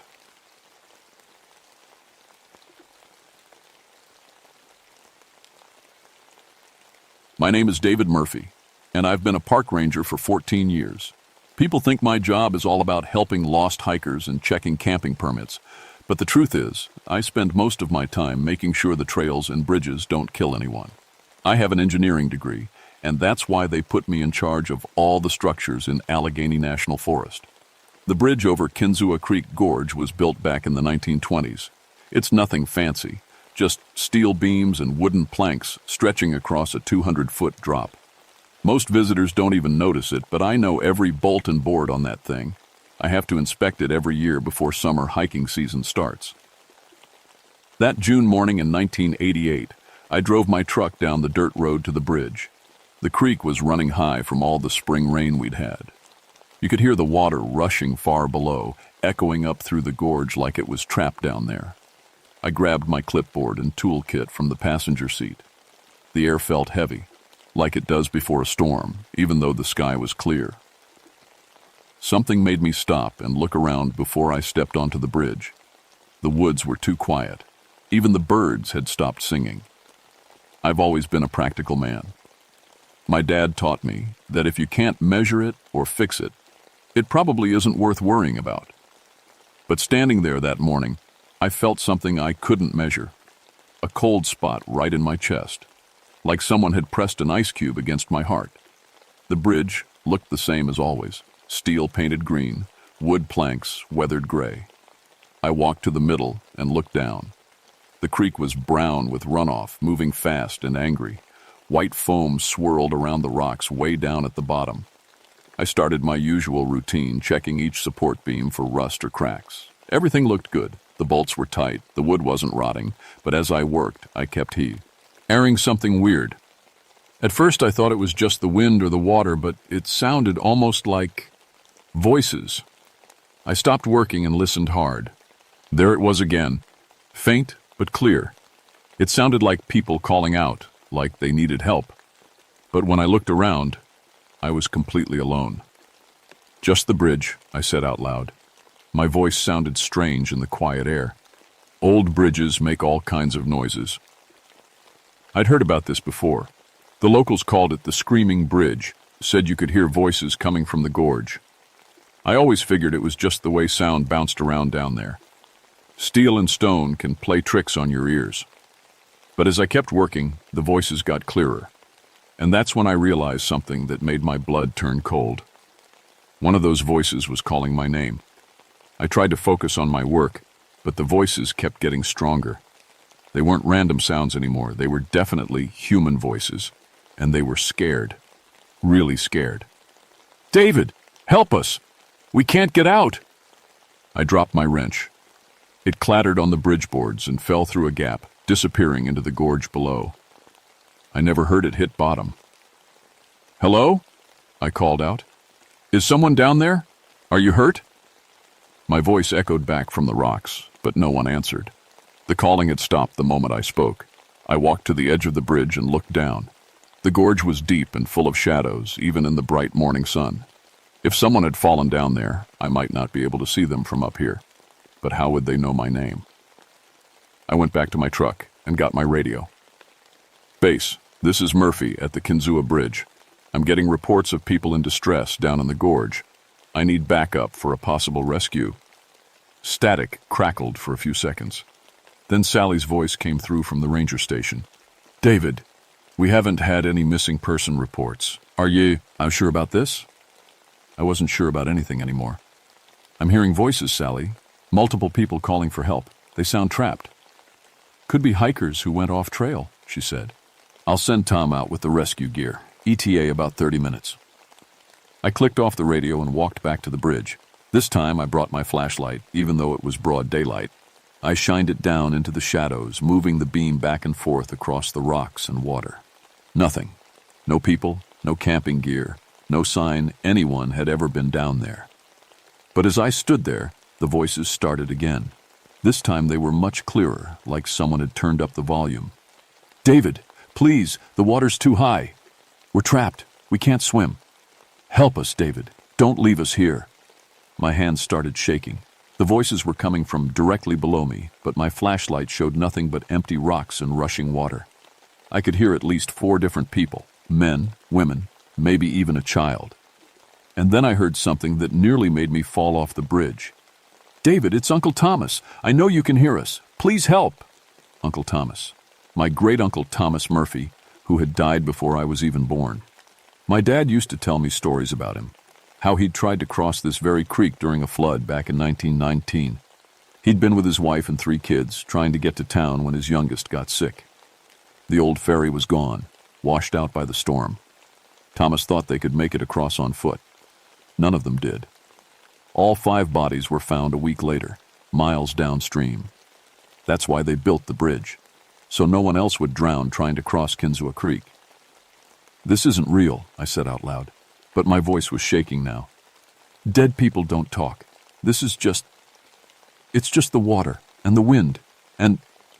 David, why won't you help us? We're your family. I backed away from the edge. My heart was pounding so hard I could hear it over the creek noise. I needed to get off this bridge. I needed to go back to the truck and wait for Tom. But as I turned to Ulpi, I heard something that stopped me cold. A child's voice, thin and scared. Daddy, I can't hold on anymore. The water's too strong. I found myself walking back to the edge. I knew it was crazy, but those voices sounded so real, so scared. What if there really was someone down there? What if I left and someone died because I was too scared to help? I got down on my hands and knees and crawled to the very edge of the bridge, sticking my head out as far as I dared. The voices were loud now, like they were just a few feet below me. That's it, David. We can see you. Throw us a rope. Hurry. The current's getting stronger. Help us, please. We don't want to die. But when I shined my light down, there was still nothing there, just water and rocks and shadows. The voices were coming from empty air. I scrambled back from the edge, breathing hard. Something was very wrong here, something that had nothing to do with engineering or bridge maintenance. That's when I heard Tom's truck coming down the road behind me. Tom Rodriguez had been a ranger almost as long as me. He was a good man to have around in a crisis. Calm, smart, and strong enough to carry a grown man up a mountain if he had to. He parked next to my truck and got out with a coil of rescue rope over his shoulder. So what do we have, Dave? I started, then stopped.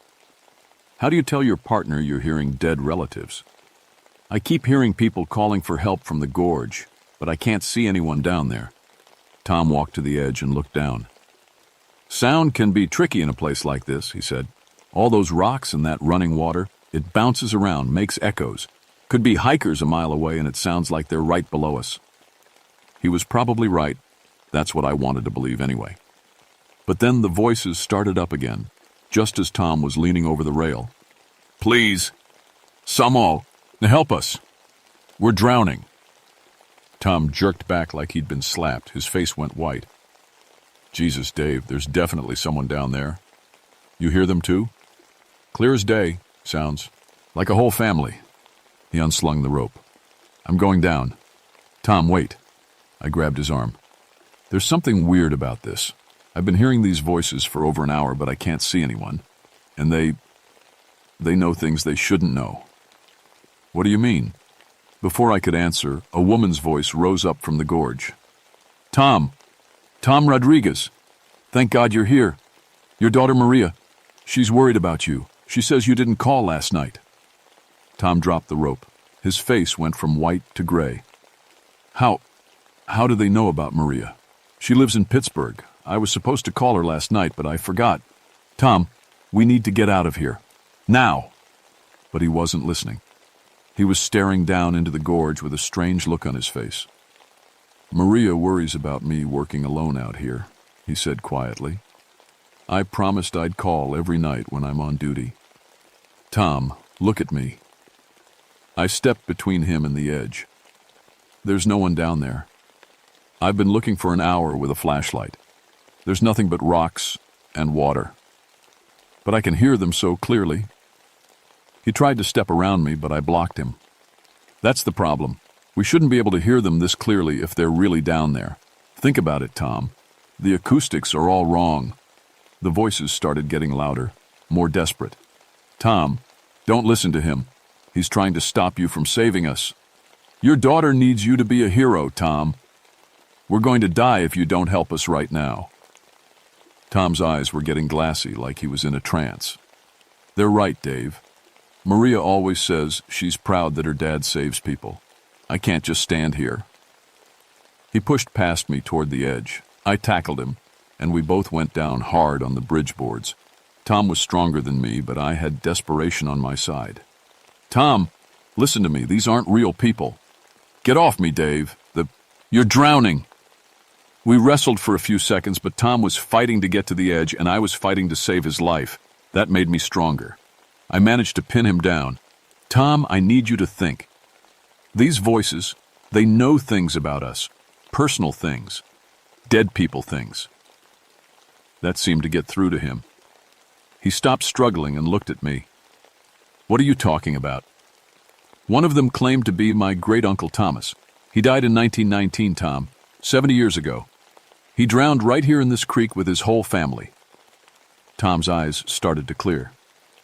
That's impossible.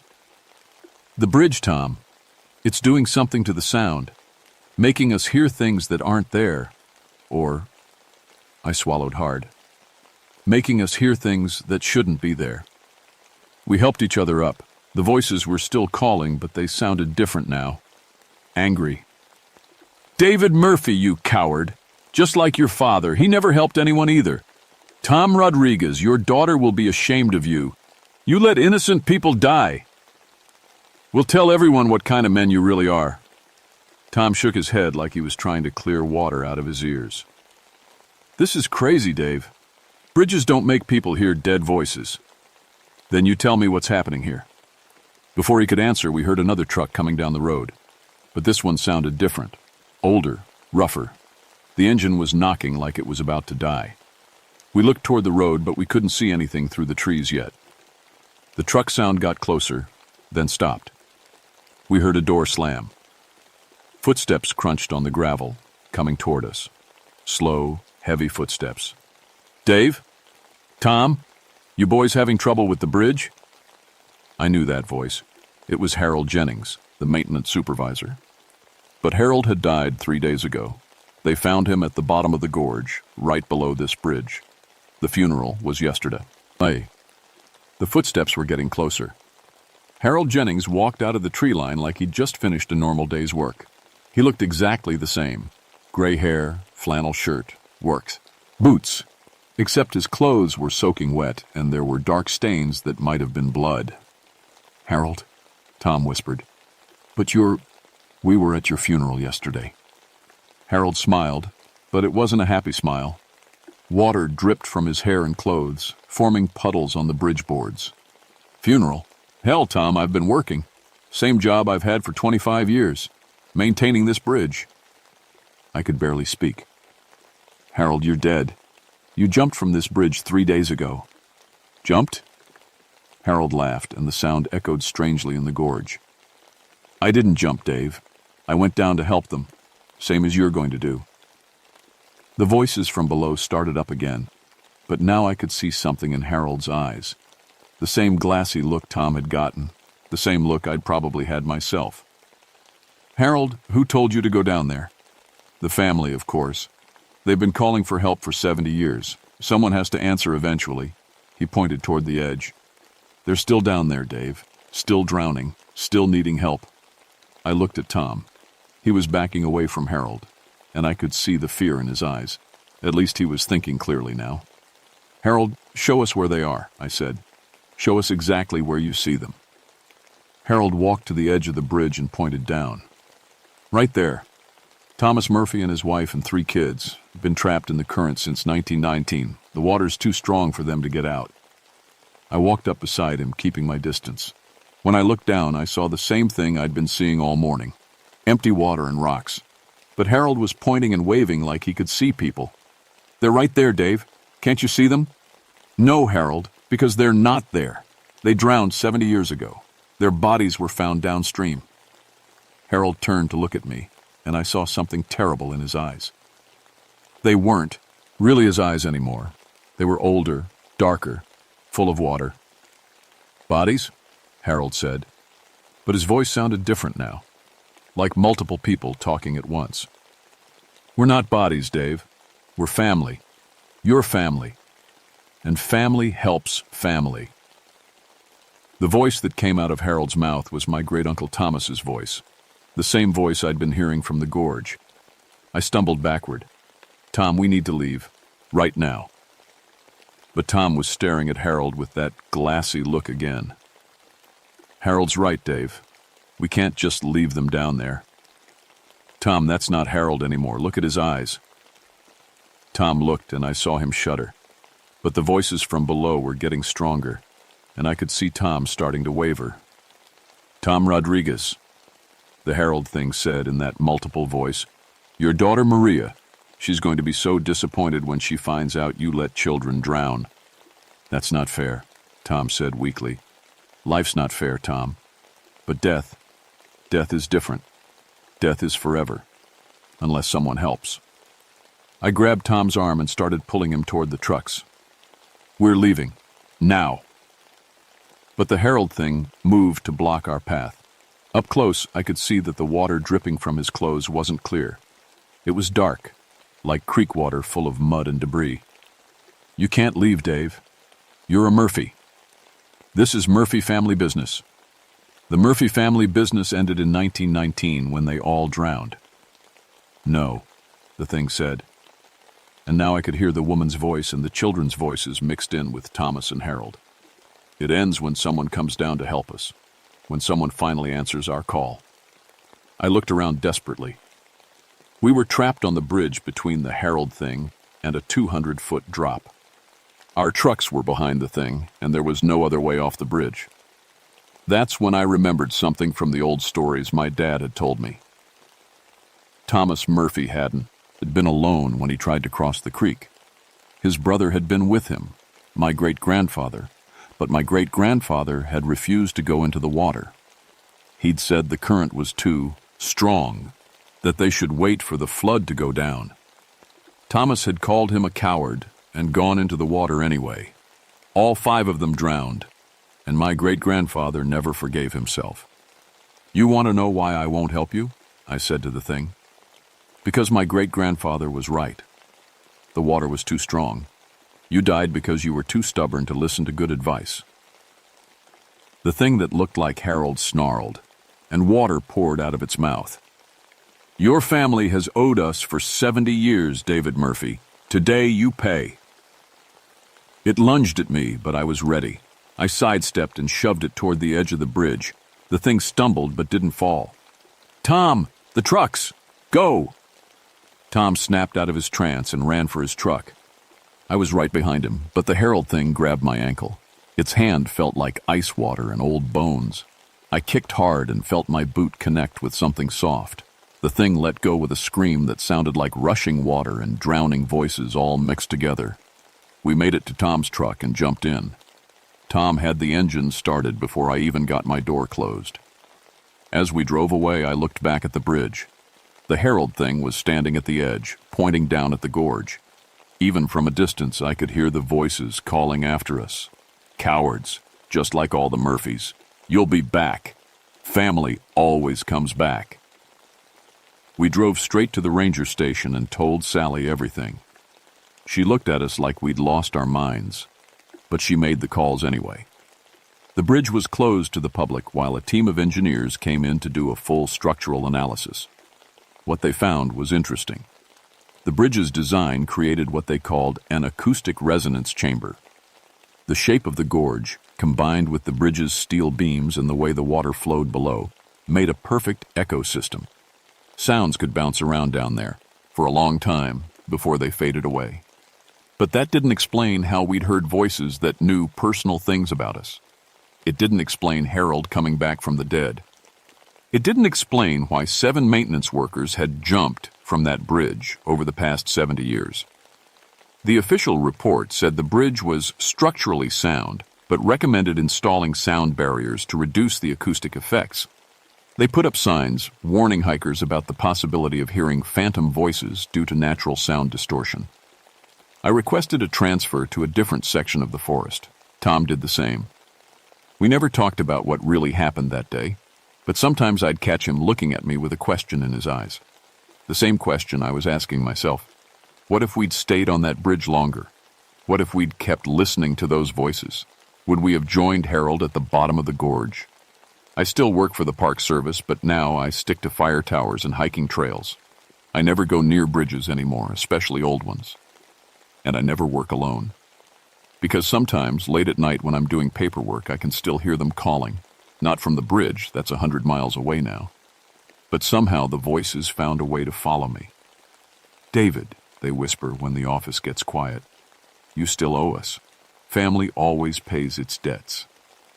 I've learned to ignore them, mostly. But every year, around the anniversary of that day, the voices get stronger. And every year, I have to work a little harder to resist the urge to drive back to Kinswa Creek Gorge. Because part of me knows they're right. My family does owe them. And someday, that debt will have to be paid. I just hope it won't be by me.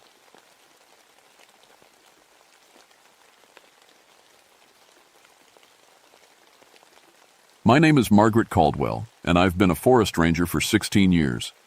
People think my job is all about hiking trails and fighting fires, but my real work is different.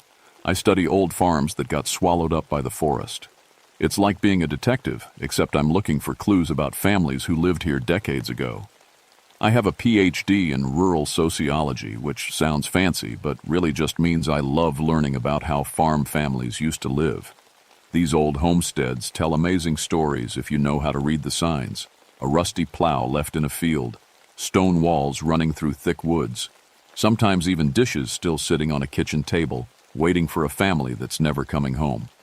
October 1991 was the best time of year for my work. The leaves were turning every shade of red and gold you could imagine. The air was crisp and clean, perfect for hiking through the mountains.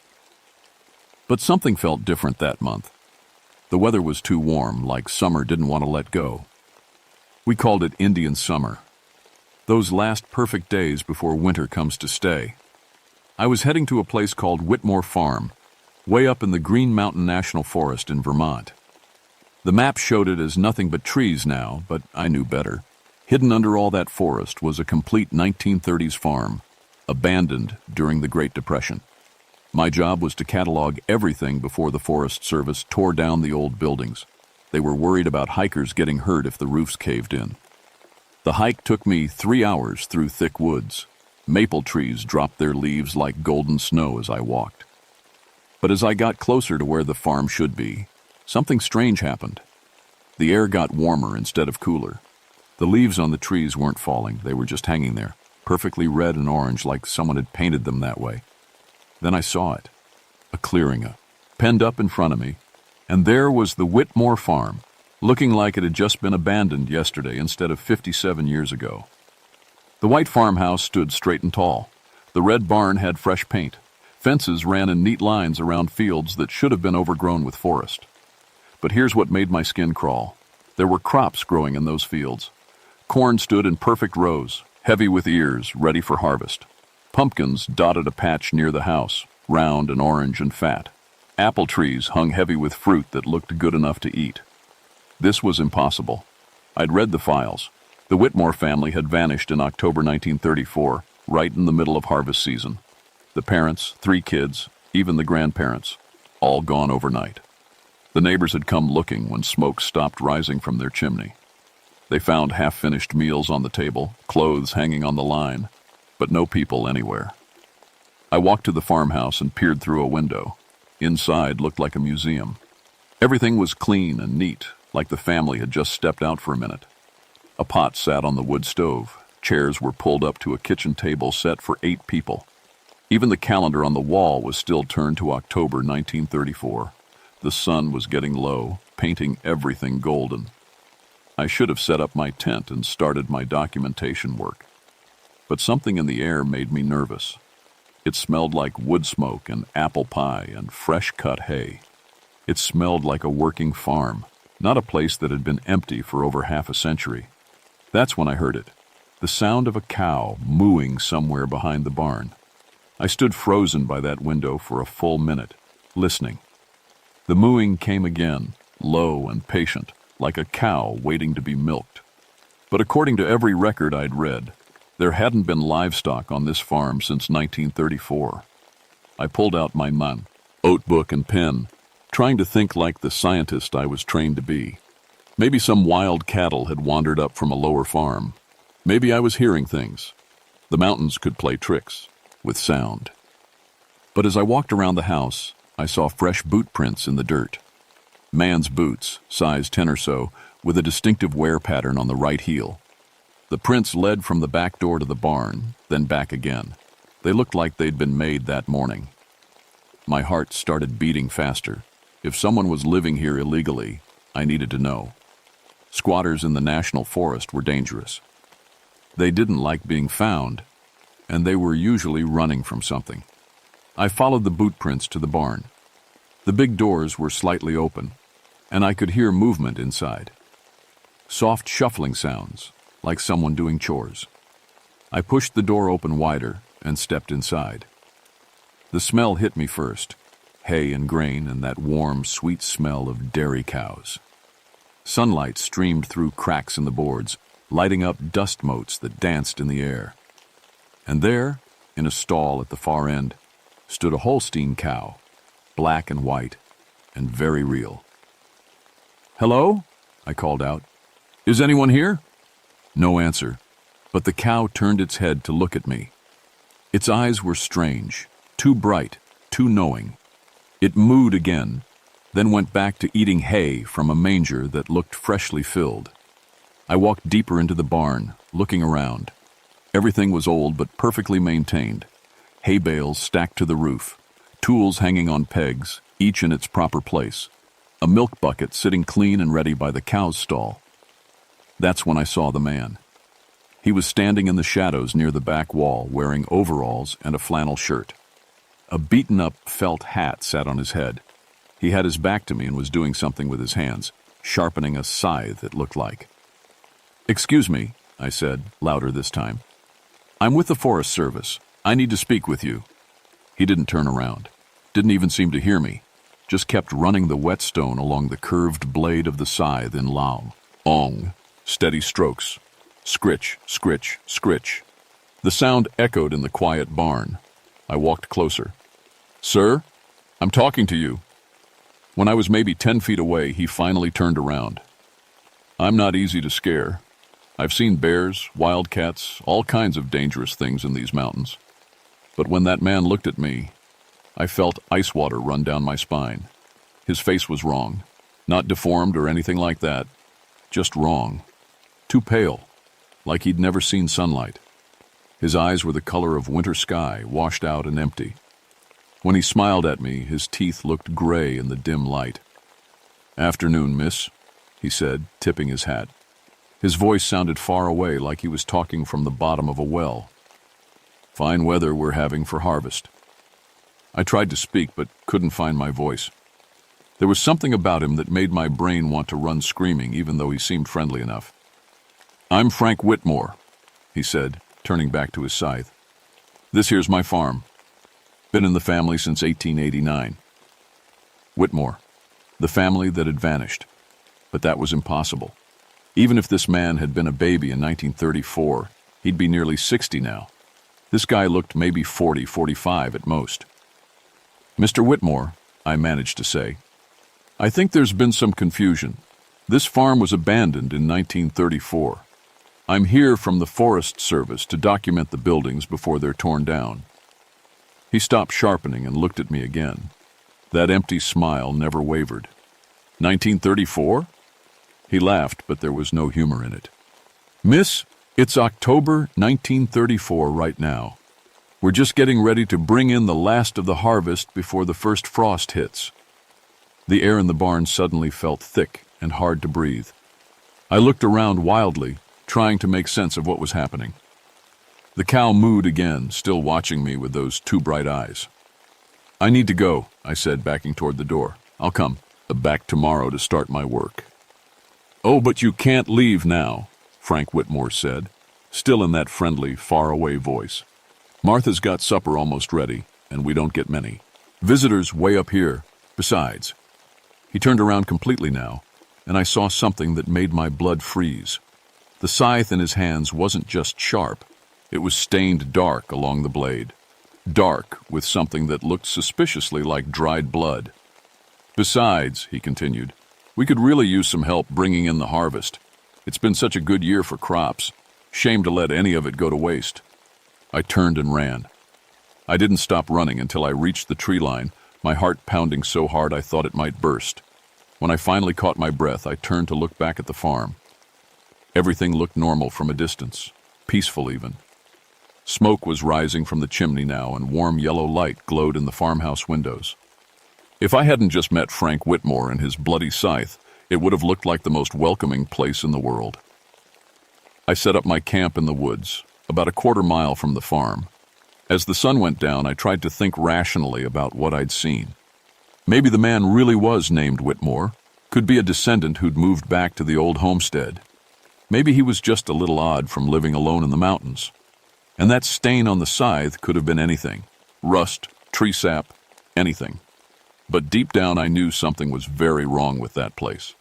As darkness fell, I heard voices carrying across the fields. A woman calling that dinner was ready, children laughing and playing. An older man's voice saying something about checking the animals one more time before bed. It sounded like a normal farm family settling in for the night. Except I knew from the records that the entire Whitmore family had 8 people, parents, 3 children, and grandparents. And they'd all vanished 57 years ago. I tried to sleep, but couldn't. Every time I closed my eyes, I saw Frank Whitmore's pale face and that Terry-ta, blow-empty smile. Around midnight, I heard something that made me sit bolt upright in my sleeping bag. Singing. A woman's voice, clear and sweet, floating across the fields.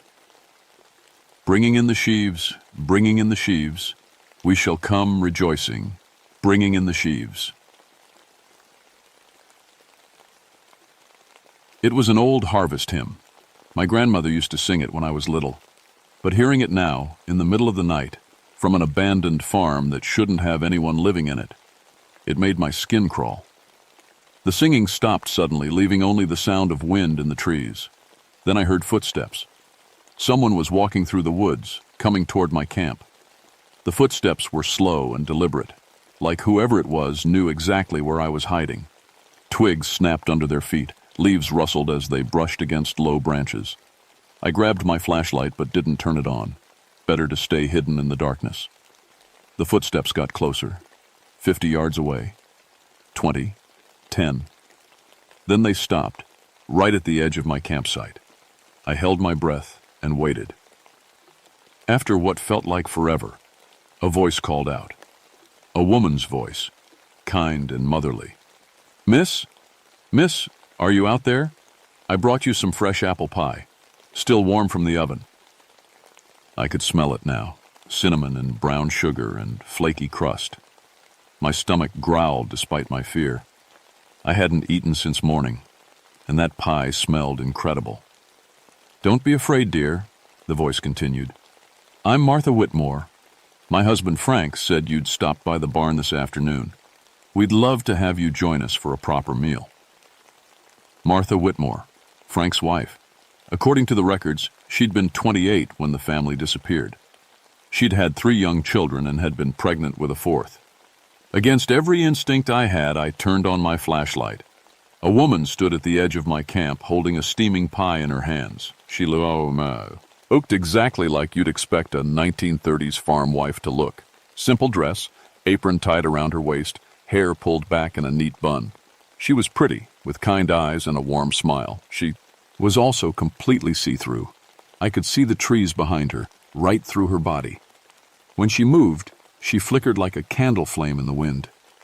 "Oh," she said, looking down at herself with what seemed like mild surprise. "I suppose I'm not quite myself tonight. Don't mind that, dear.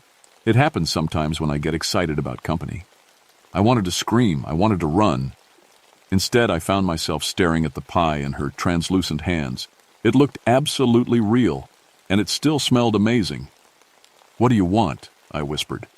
Martha's smile got wider. "Want? Why, we don't want anything, dear. We just want to share our harvest with you. It's been such a good year for crops, the best we've ever had." She took a step closer, and I noticed her feet didn't quite touch the ground. "You see, we've been working so hard to bring everything in before the frost. Day and night we've been working. The corn, the apples, the pumpkins, everything's ready now. But we need help getting it all to market before it spoils." "The market?" I said, my voice barely working. "Oh yes, we have to get the harvest to town and sell it, or we'll lose the farm.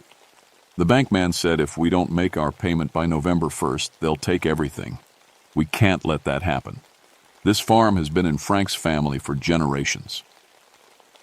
I stared at her, trying to understand. "Mrs. Whitmore, what year do you think it is?" She looked confused by the question.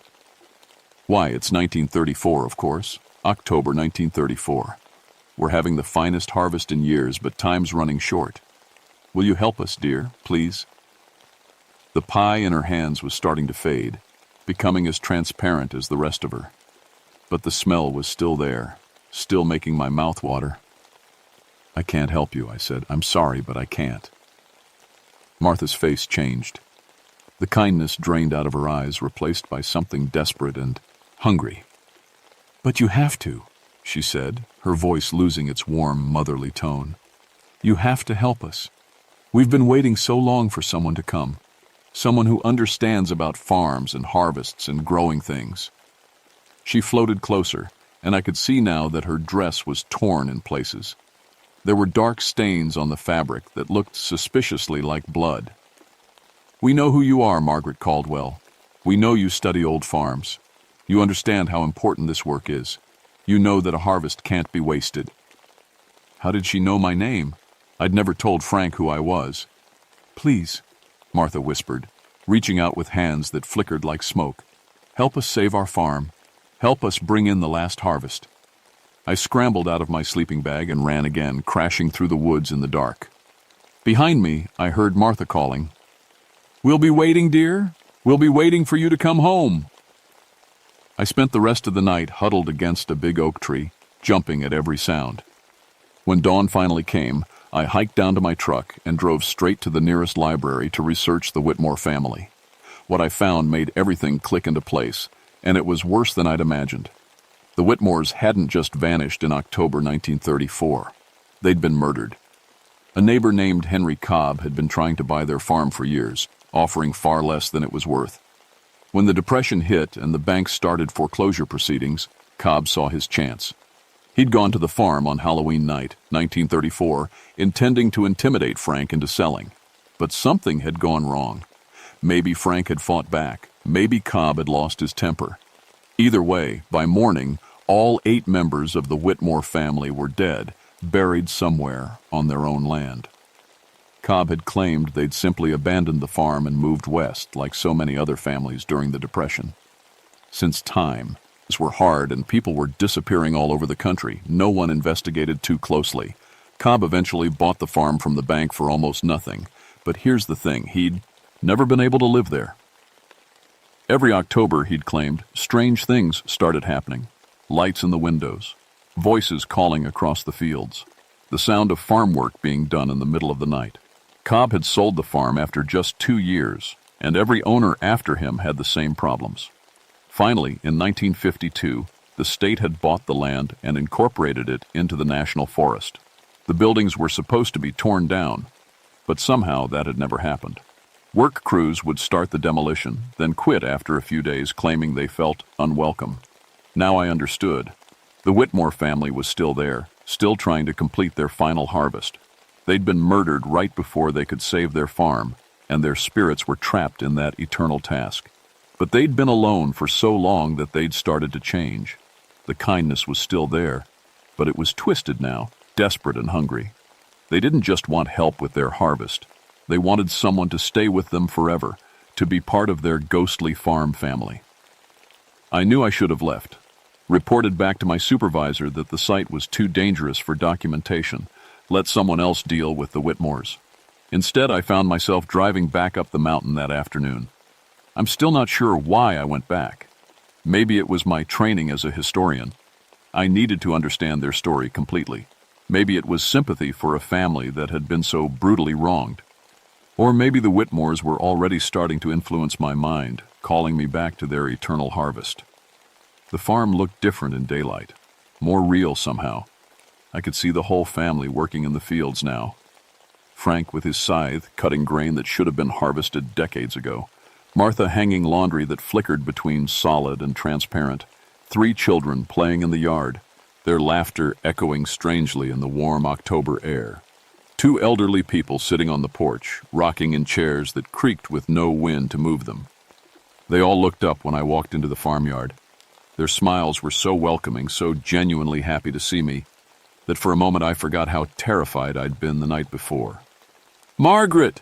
Martha called, waving from the clothesline. "I knew you'd come back. I just knew it." Frank walked over, leaning on his scythe. In the daylight, I could see that the dark stains on the blade weren't blood. They were just rust and dirt, the normal wear of a working tool. "Afternoon, Miss Caldwell," he said, tipping his hat. "Beautiful day for harvest work, isn't it?"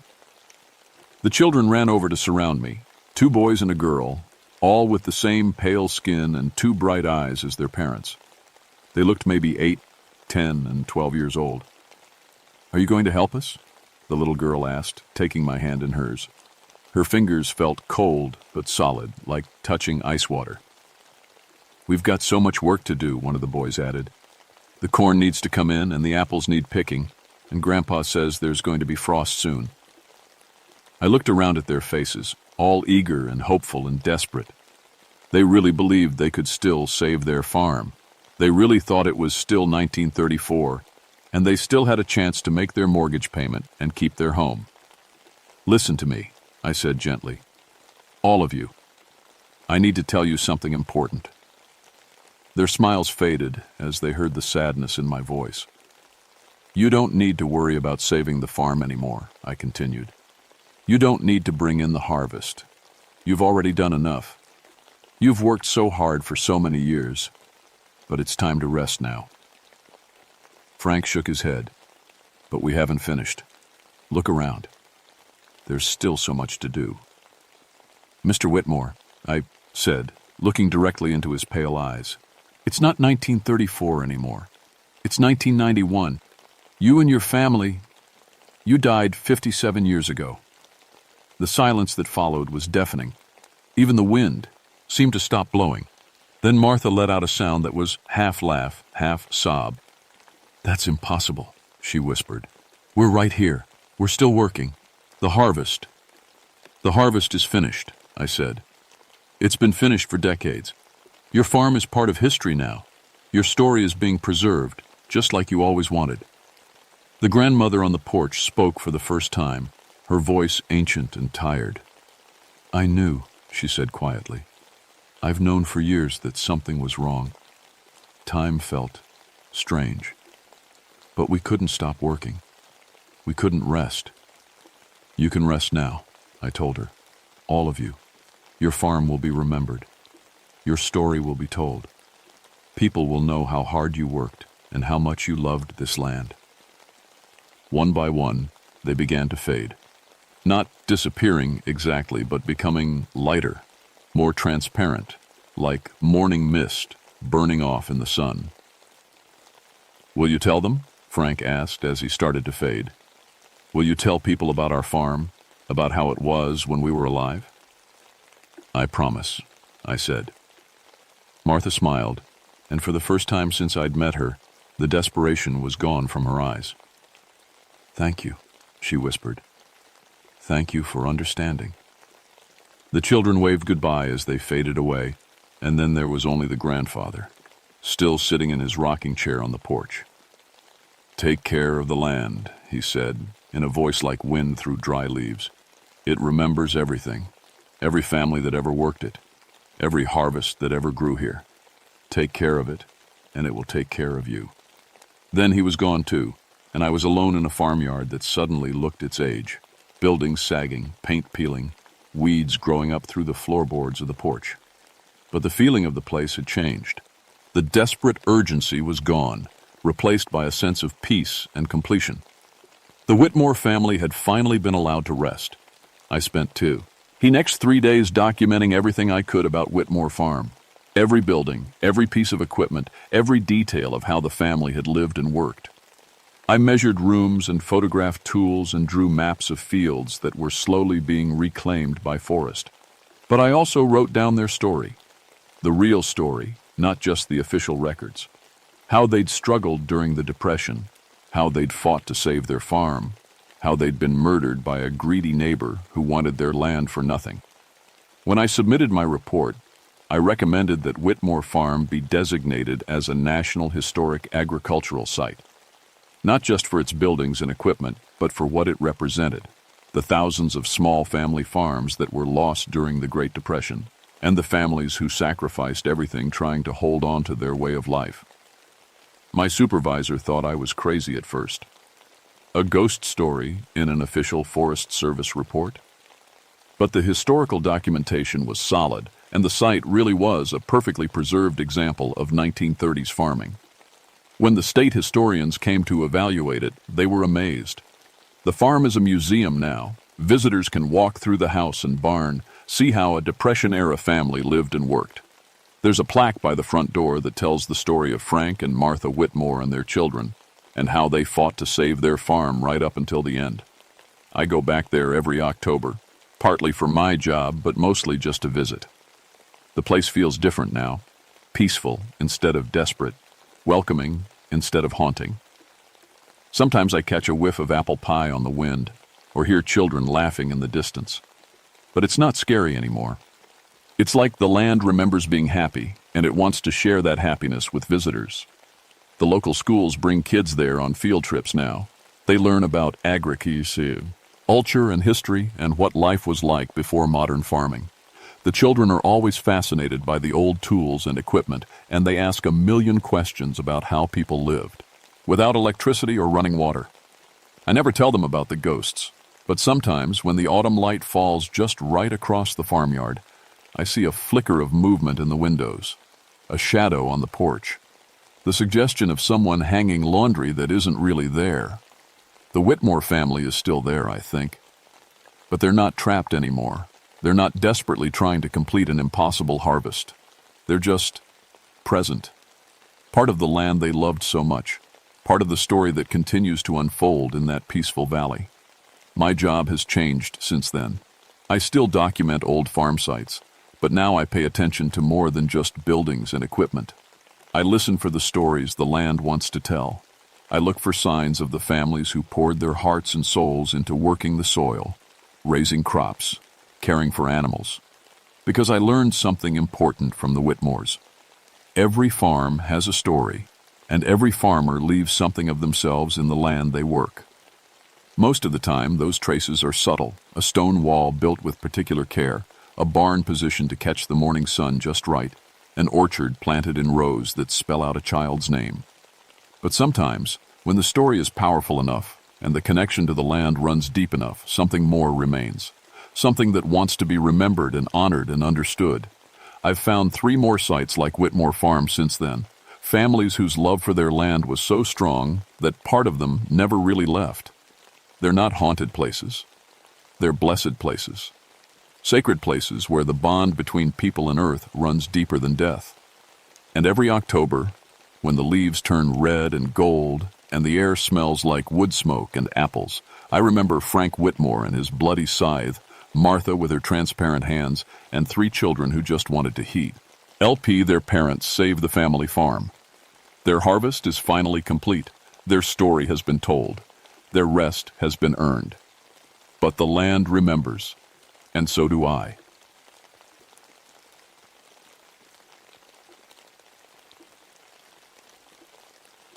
My name is Samuel Jackson, and I've been a ranger at Chattahoochee National Forest for 5 years now. I specialize in youth education programs, taking school groups into the wilderness to teach them about nature and survival. Growing up in foster care, bouncing from home to home, the mountains were the only place that ever felt like they belonged to me. Now I try to give that same feeling to kids who might need it. Blood Mountain is my favorite spot to bring groups. At 4,461 feet, it's the highest peak on the Appalachian Trail in Georgia. The Cherokee used to call it something different, Slaughter Mountain, but I never paid much attention to the old stories. Mountain legends were just stories to make camping more exciting for the kids. It was late April 1974 when Mrs. Henderson called about bringing her 5th grade class from Atlanta. 23 kids, she said, plus 3 teachers. They wanted to do a spring nature study, wildflower identification, basic outdoor skills, maybe some Cherokee history if I knew any. I told her we could handle it. Blood Mountain was perfect in April, with wildflowers blooming everywhere and the weather just right for camping. The kids arrived on a Thursday morning in 2 yellow school buses, chattering and excited. Tommy Rodriguez was one of the quiet ones, always asking smart questions about the plants we found. Susan Baker stuck close to her teacher but had bright eyes that took in everything. Both were good kids, the responsible type that other teachers trusted. We set up camp in the designated area about halfway up the mountain. I went through my usual safety talk, buddy system, stay with the group, whistle signals if you get separated. The teachers, Mrs. Henderson, Mr. Walsh, and Miss Peters, helped me organize the tents. Boys on one side, girls on the other, adults in the middle. The first day went perfectly. We identified 17 different wildflowers, learned to read animal tracks, and I taught them how to find north without a compass. Around the campfire that night, I told them some Cherokee stories. Nothing scary, just tales about why the mountains were important to the native people who lived here first. Tommy raised his hand. Mr. Jackson, why did the Cherokee call this Slaughter Mountain? I kept my voice light. Old tribal wars, Tommy, long time ago. Different tribes would fight over hunting grounds. Susan asked, "Did kids live here too?" "Sure did. Cherokee families lived all through these mountains until..." I paused. These kids didn't need to hear about the Trail of Tears on their first night camping, until they had to move west. The kids went to sleep easily, tired from hiking and fresh air. I did my usual night check around 9:30. All tents zipped, no sounds except normal forest noise. The teachers were playing cards in Mrs. Henderson's tent. Everything was normal. I woke up at dawn like I always do and started coffee on the camp stove. The sun was just touching the treetops, painting everything gold. Perfect morning for our summit hike. I was planning the day's route when Mrs. Henderson came running out of her tent. "Sam! Tommy and Susan are gone." My first thought was bathroom break, but Mrs. Henderson had already checked. I grabbed my flashlight and headed to their tents.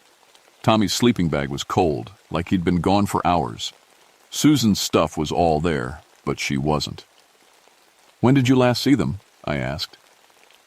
"Bed check at 10, Mr. Walsh said. He looked pale.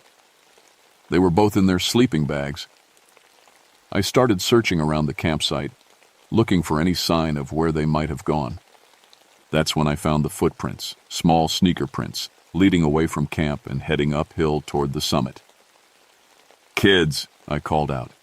"Tommy, Susan, Nothing. Came back except my own echo. I radioed the ranger station and requested backup in a helicopter. Standard missing child protocol. While we waited, I followed the tracks with Mrs. Henderson and Mr. Walsh. The other teachers stayed with the remaining kids, trying to keep them calm. The tracks were clear in the soft dirt.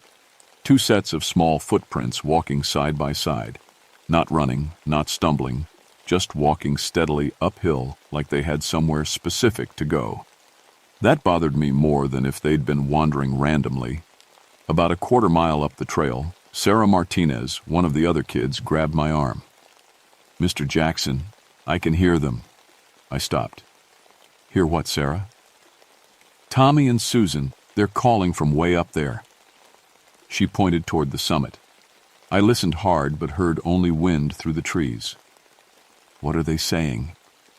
"They sound happy, like they're playing." Mrs. Henderson shot me a worried look. Kids don't usually sound happy when they're lost in the woods. We kept following the tracks. The path got steeper and rockier, heading toward areas I'd marked off limits for the school group. These weren't places where 11-year-olds should be wandering, especially not in the dark. The helicopter arrived around 10 a.m., but the thick tree cover made it hard for them to see much. The pilot radioed that he'd spotted movement near the summit but couldn't get close enough to identify what it was. More rangers arrived, and we organized a proper search grid. I took the lead team up the main trail while others swept the sides. The tracks kept going up, never wavering, like Tommy and Susan knew exactly where they were headed. 2 hours later, we found something that made my stomach drop. There, arranged in a perfect circle on a flat rock, were Tommy's baseball cap, Susan's pink hair ribbon, and both their water bottles. Empty. "Why would they leave their water?" Mr. Walsh asked. Good question. Every kid I'd ever taught knew you never abandon your water in the wilderness. It was the first rule of survival. Above us, the wind picked up, and for just a second, I could swear I heard children's laughter echoing off the rocks, not frightened cries for help. Laughter. One of the other rangers, Pete Kowalski, found me at the rock circle. "Sam, there's something else you need to see." He led me about 50 yards uphill to a cluster of old trees. Carved into the bark of the largest oak were symbols I didn't recognize. Not recent carvings, they were weathered and grown over, probably decades old.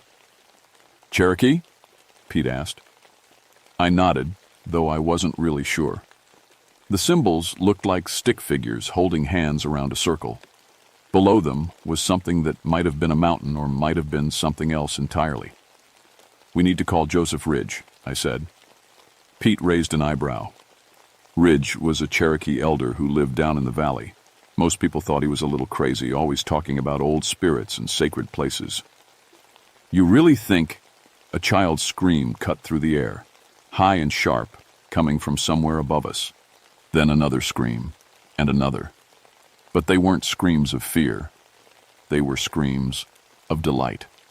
Joseph Ridge arrived that afternoon in his old pickup truck, moving with the careful steps of a man in his 70s. I'd met him a few times at community meetings, but we'd never really talked. He had long gray hair pulled back in a ponytail and wore a denim shirt with turquoise buttons. "You found children's things at the stone circle," he said. It wasn't a question. "Stone circle?" I asked. "We just found their stuff on a rock." Ridge smiled sadly. "Come, I'll show you what you really found." He led us further up the mountain, past where we'd stopped searching. The trees thinned out, and suddenly we were standing in a clearing I'd never seen before, even though I'd hiked this mountain dozens of times. 7 large stones stood in a perfect circle, each one about 4 feet tall. They weren't natural formations. Someone had placed them there, long ago. The stones were covered in moss and carved with symbols like the ones we'd found on the tree. "Cherokee children came here for vision quests," Ridge said quietly, "before your people arrived. This was a sacred place where young ones would meet their spirit guides." In the center of the circle, I saw more of Tommy and Susan's belongings. Tommy's lucky rabbit's foot keychain, Susan's friendship bracelet, a candy bar wrapper, all arranged in neat patterns like someone was setting up for a tea party. "Mr. Ridge," I said, 2 children are missing. Real children. This isn't about spirits or legends. His dark eyes met mine. Ranger Jackson. Some legends exist because they're true. Cherokee children died here during the removal. Soldiers came to take families west, but some children hid in the mountains. They died of cold and hunger, waiting for parents who would never come back. A chill ran down my spine that had nothing to do with the mountain air. The spirit children have been alone for a long time, Ridge continued. Sometimes they call to living children looking for playmates. Usually it's just dreams, voices on the wind. But sometimes what? Sometimes children answer. Mrs. Henderson had followed us up the trail with 3 of her students, kids who'd insisted they could hear Tommy and Susan calling. Now they stood at the edge of the stone circle, pointing excitedly. "There!" Sarah Martinez shouted. "I see them!" I looked where she was pointing but saw only empty space between the stones. "They're playing with other kids," said Marcus Webb, another 5th grader. "Lots of other kids. They look—" He frowned. "They look old-fashioned, like in pictures from a long time ago." Ridge nodded. "Living children see them more easily. Adult eyes have forgotten how to look." I wanted to dismiss it all as imagination and stress, but the evidence was right in front of me. Tommy and Susan's belongings, arranged by someone. Tracks that led here and then disappeared. And now, 3 different kids describing the same impossible scene. "How do we get them back?" I asked. Ridge pulled a small leather pouch from his shirt pocket. "Tobacco offering. Sacred smoke to carry messages between worlds. But first, you must understand what the spirit children want." "What do they want?" "Acknowledgement. For 140 years, no one has remembered the Cherokee children who died here. No one has honored their loss. They're lonely, Ranger Jackson. Loneliness can make spirits do desperate things." The sun was getting lower, and I was running out of time. If Tommy and Susan spent a night lost on this mountain, they might not survive, spirits or no spirits. "Tell me what to do." Ridge opened his tobacco pouch and began sprinkling the dark leaves around the stone circle. "We must smoke the sacred tobacco and call to the spirit children. Tell them their story is remembered. Ask them to release the living children out of compassion, not force. And if they refuse?" Ridge's expression was grim. "Then Tommy and Susan will join them forever. Lost children calling to new generations, century after century." As he lit the tobacco, sweet smoke began rising from several spots around the circle. The wind should have scattered it immediately, but instead the smoke formed thin columns that rose straight up into the darkening sky. That's when I heard them. Children's voices, speaking in a language I didn't understand. Cherokee, probably. But underneath the unfamiliar words, I could hear something else. Longing, sadness, a desperate need that had lasted far too long. And somewhere among those ancient voices, I heard Tommy Rodriguez calling my name. The tobacco smoke grew thicker, creating a gray haze around the stone circle. Through it, I began to see shapes, vague at first, then clearer. Children dressed in simple cloth clothing, their hair long and dark. They moved like they were dancing, holding hands, and spinning in slow circles. And there, right in the middle of the ghost children, were Tommy and Susan. They looked perfectly fine. No injuries, no fear on their faces. They were laughing and playing some kind of game with kids who'd been dead for over a century. Tommy saw me watching and waved like this was the most normal thing in the world. "Tommy!" I called out.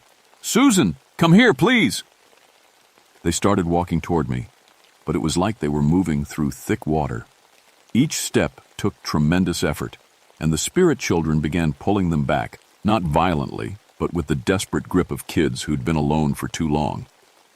Ridge began speaking in Cherokee, his voice rising and falling like a song.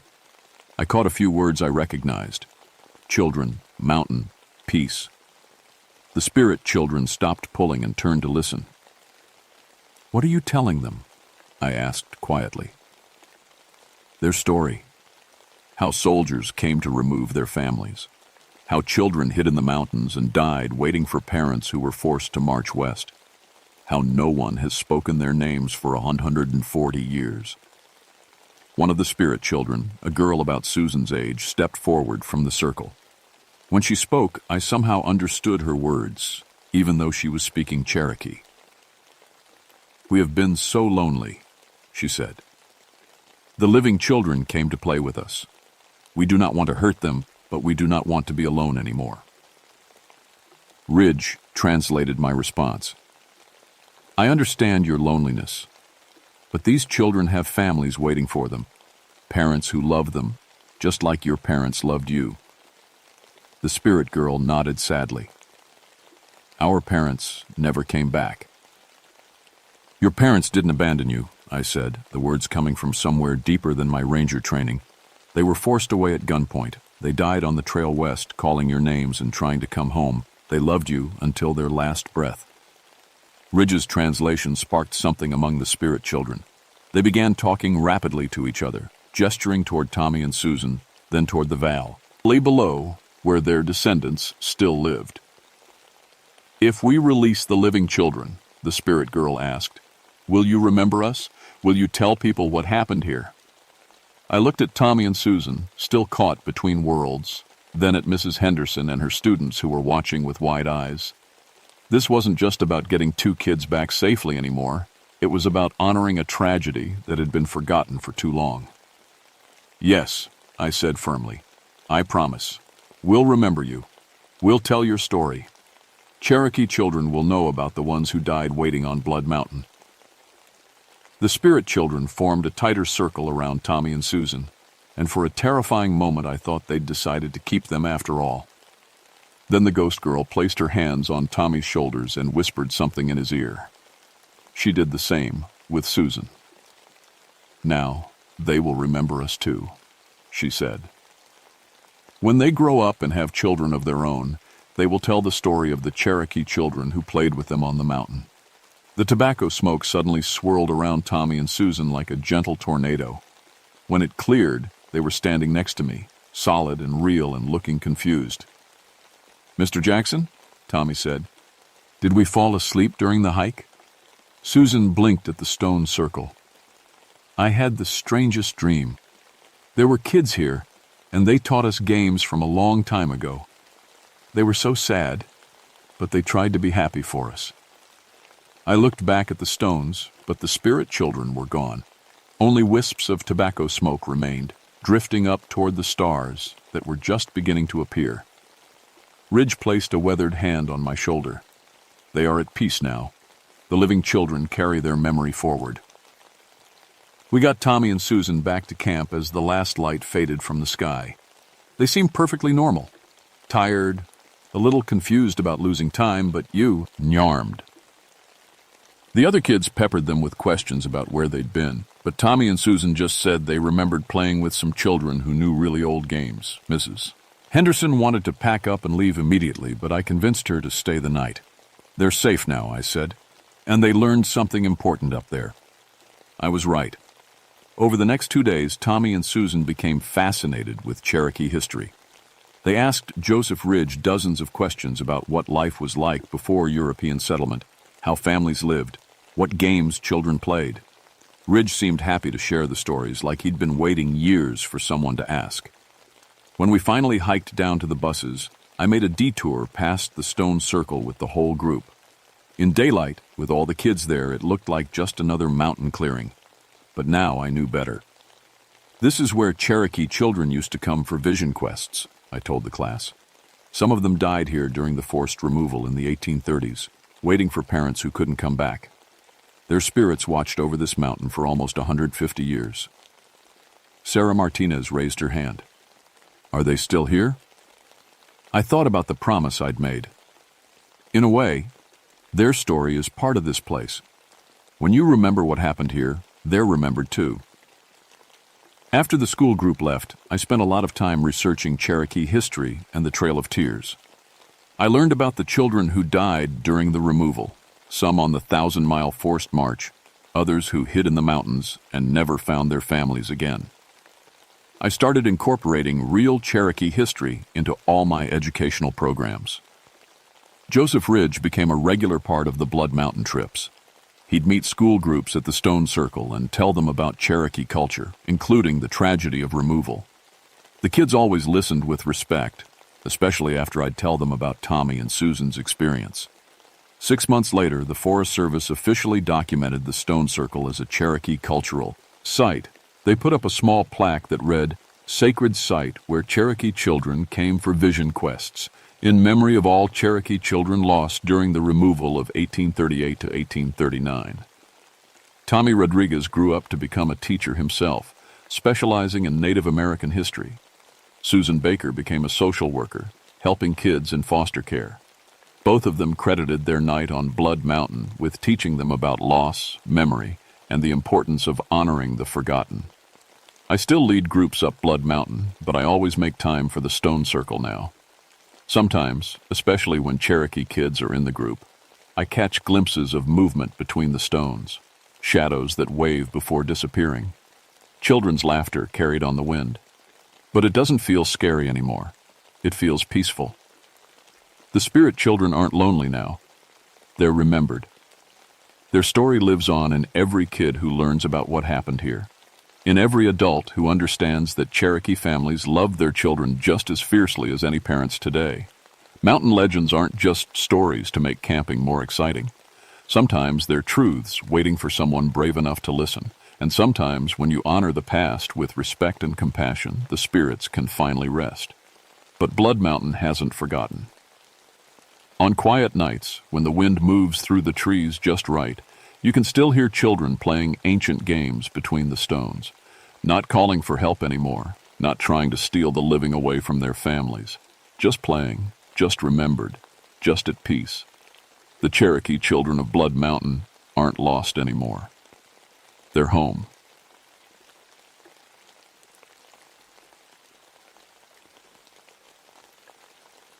My name is Joseph Kowalski, but everyone calls me Cole Joe. I know it sounds weird for a forest ranger, but that's my story.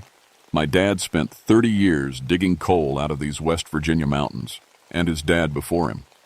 I was supposed to follow them down into the dark, but I couldn't do it. Instead, I became the first Kowalski to work above ground, trying to fix what the mines broke. November 1979 was cold and wet. The first snow came early that year, covering the old strip mine sites like a white blanket, trying to hide ugly scars.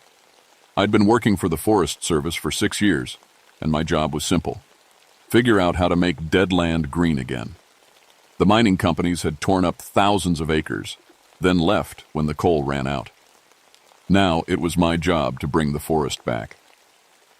That morning I was driving my green Forest Service truck through the Monongahela National Forest, heading to the old Beckley mine site.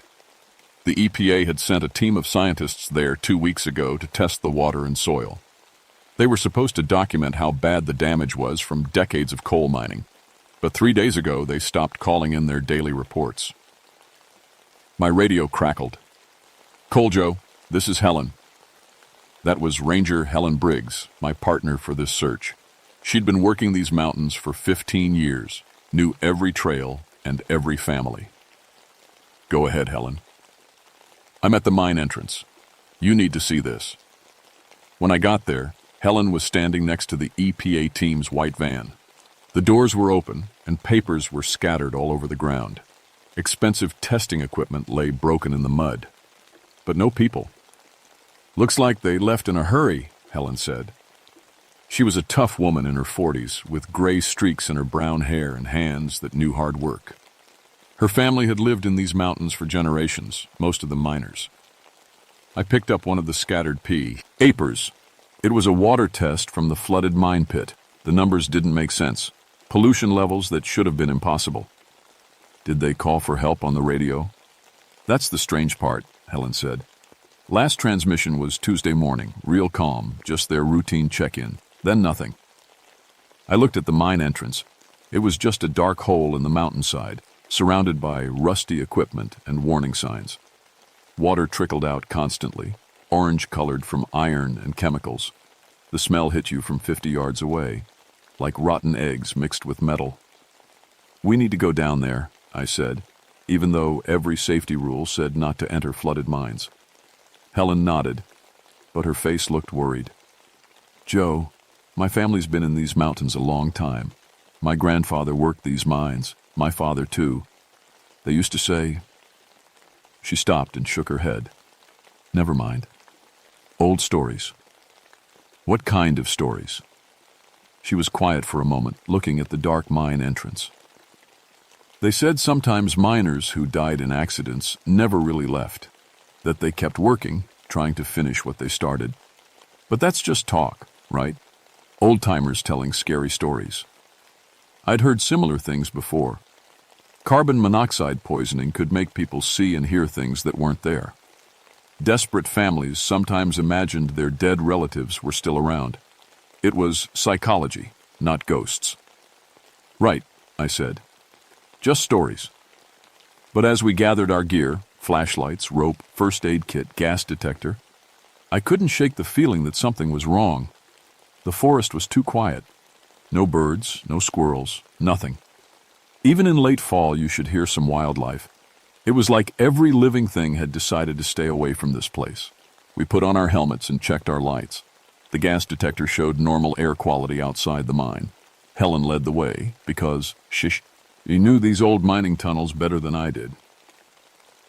"Beckley Mine was shut down in 1962, she explained as we walked toward the entrance.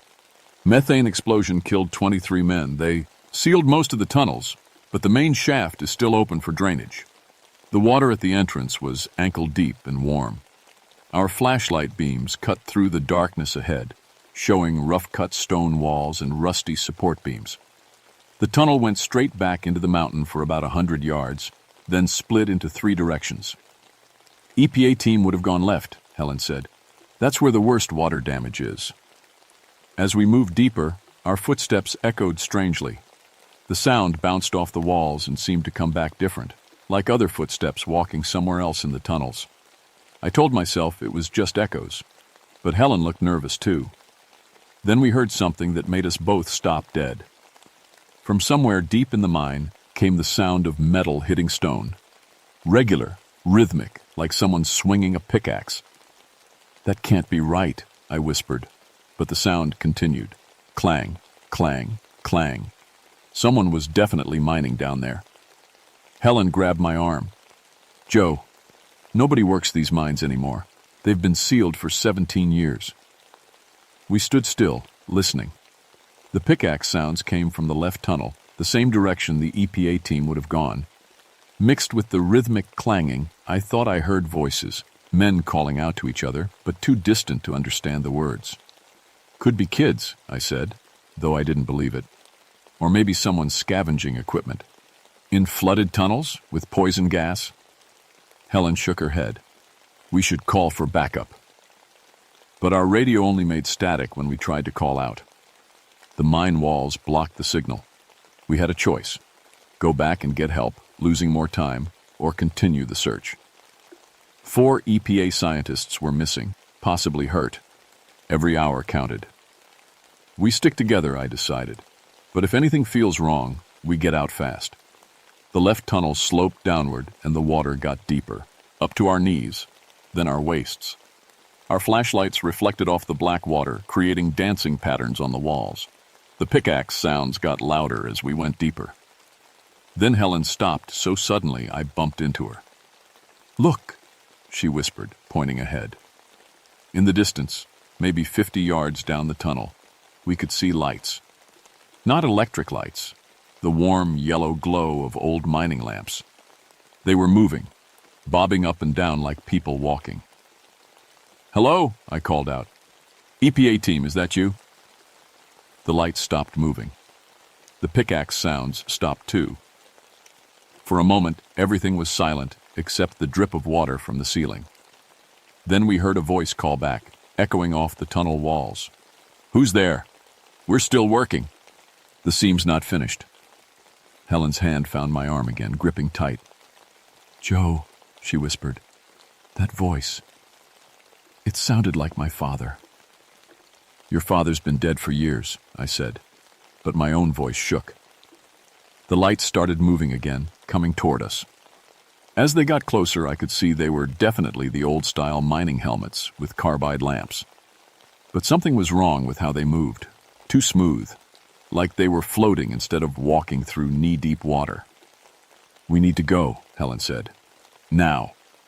But before we could turn around, we saw something that made my blood freeze. One of the mining lights illuminated a face underneath it.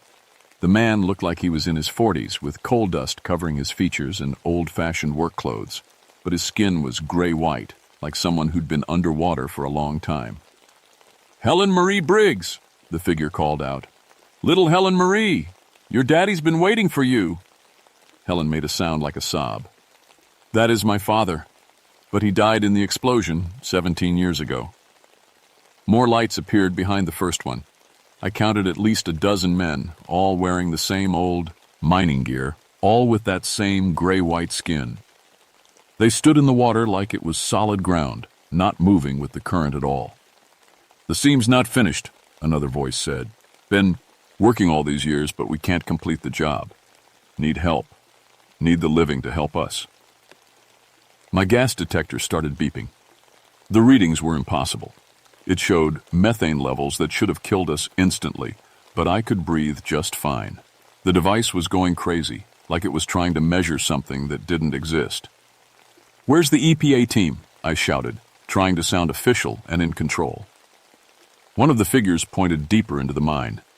"They're helping now. Come see. Come help finish the work." The lights started moving toward us again. I grabbed Helen's hand and pulled her backward. But the water seemed thicker now, harder to move through. Our flashlight beams flickered, and for a moment I thought I saw the men more clearly. Their faces were sunken, their eyes dark holes, their clothes torn and burned. "Run!" Helen gasped. We turned and fought our way back through the water, but it felt like we were moving in slow motion. Behind us, the mining lights followed, and I could hear voices calling, "Don't leave! The work's not done! Been waiting so long!" My foot caught on something underwater and I stumbled. When I looked down with my flashlight, I saw what had tripped me. A modern EPA testing kit, the kind the missing scientists would have carried. But there was something else.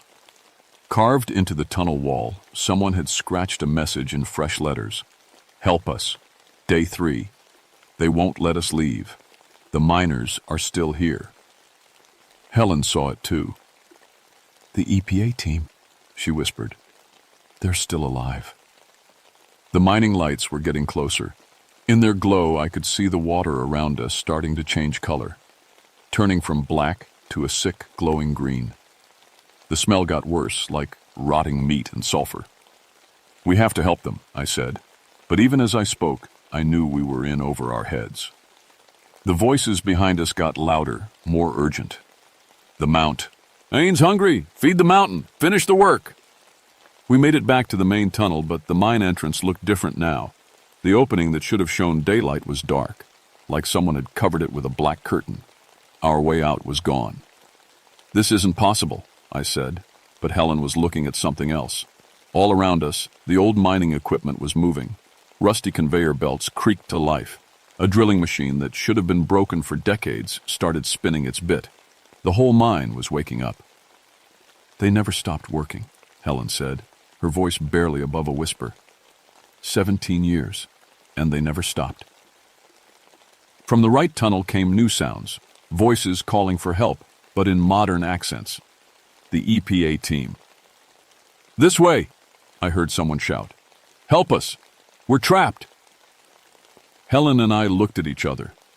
We had to try, even if it meant going deeper into whatever hell this place had become. The right tunnel was different from the left. The walls were covered with fresh tool marks, like someone had been digging recently. Mining carts full of coal sat on tracks that shouldn't have worked anymore. Everything was too clean, too new. "Hello?"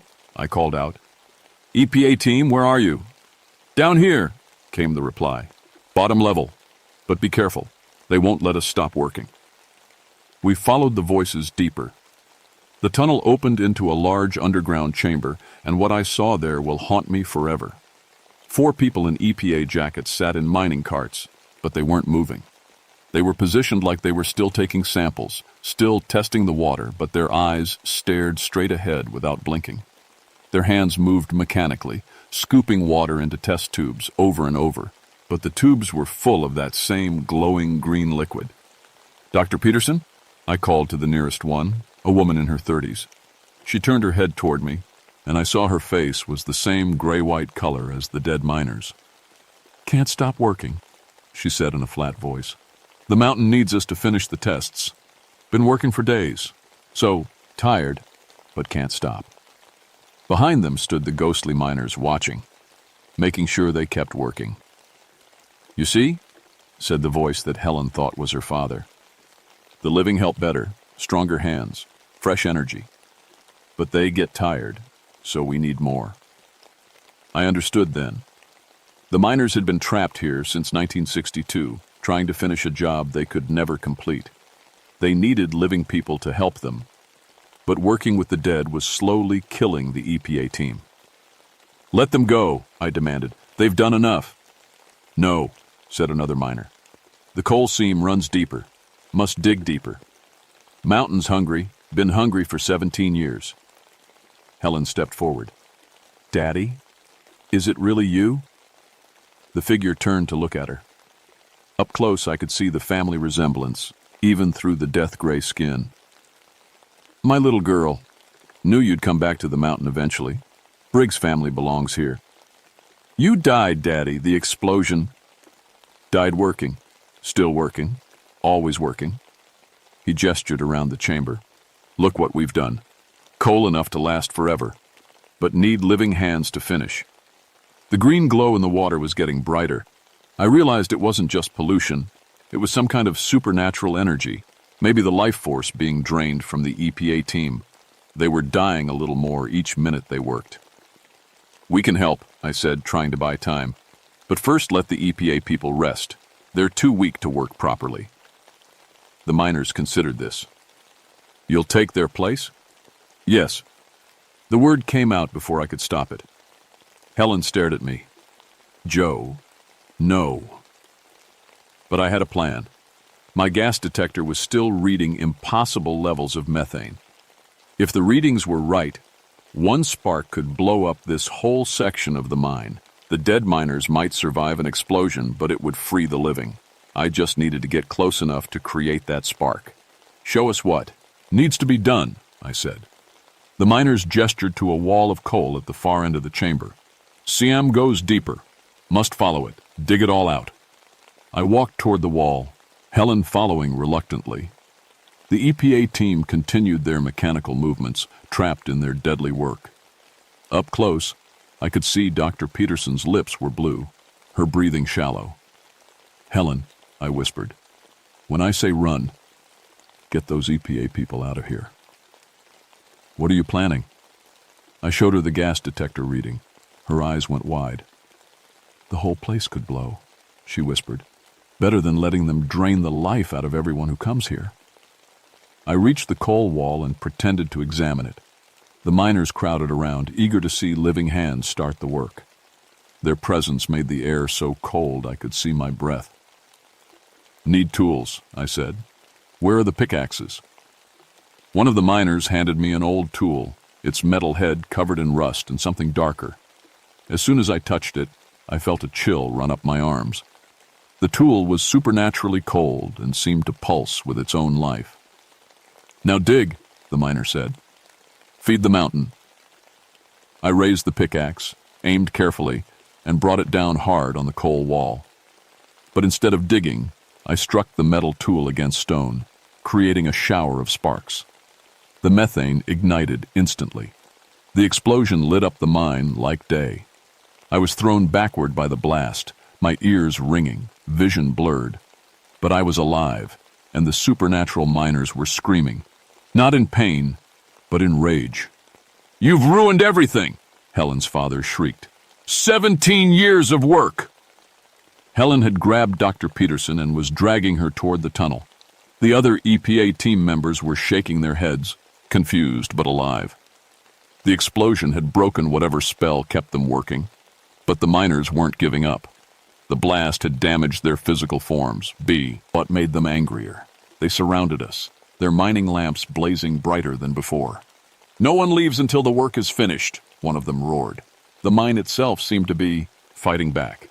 Rocks fell from the ceiling. Water poured in faster, rising to our chests. The tunnel we'd entered through was blocked by fallen stones. "There's another way," Helen called out. "Old emergency exit, but it's through the main coal seam." She led us through a narrow passage I hadn't seen before. The EPA team stumbled along behind us, still weak but desperate to escape. The dead miners followed, their voices echoing through the tunnels. "Come back! Finish the work!" The emergency exit was up a steep, narrow shaft with an old wooden ladder. But at the bottom of the shaft was the heart of the mine, a huge chamber filled with coal that had never been dug out, the mother lode that the miners had died trying to reach. And in that chamber, something waited for us. It wasn't human. It was huge, made of coal and rock and metal, with eyes like mining lamps and a mouth full of rusted tools.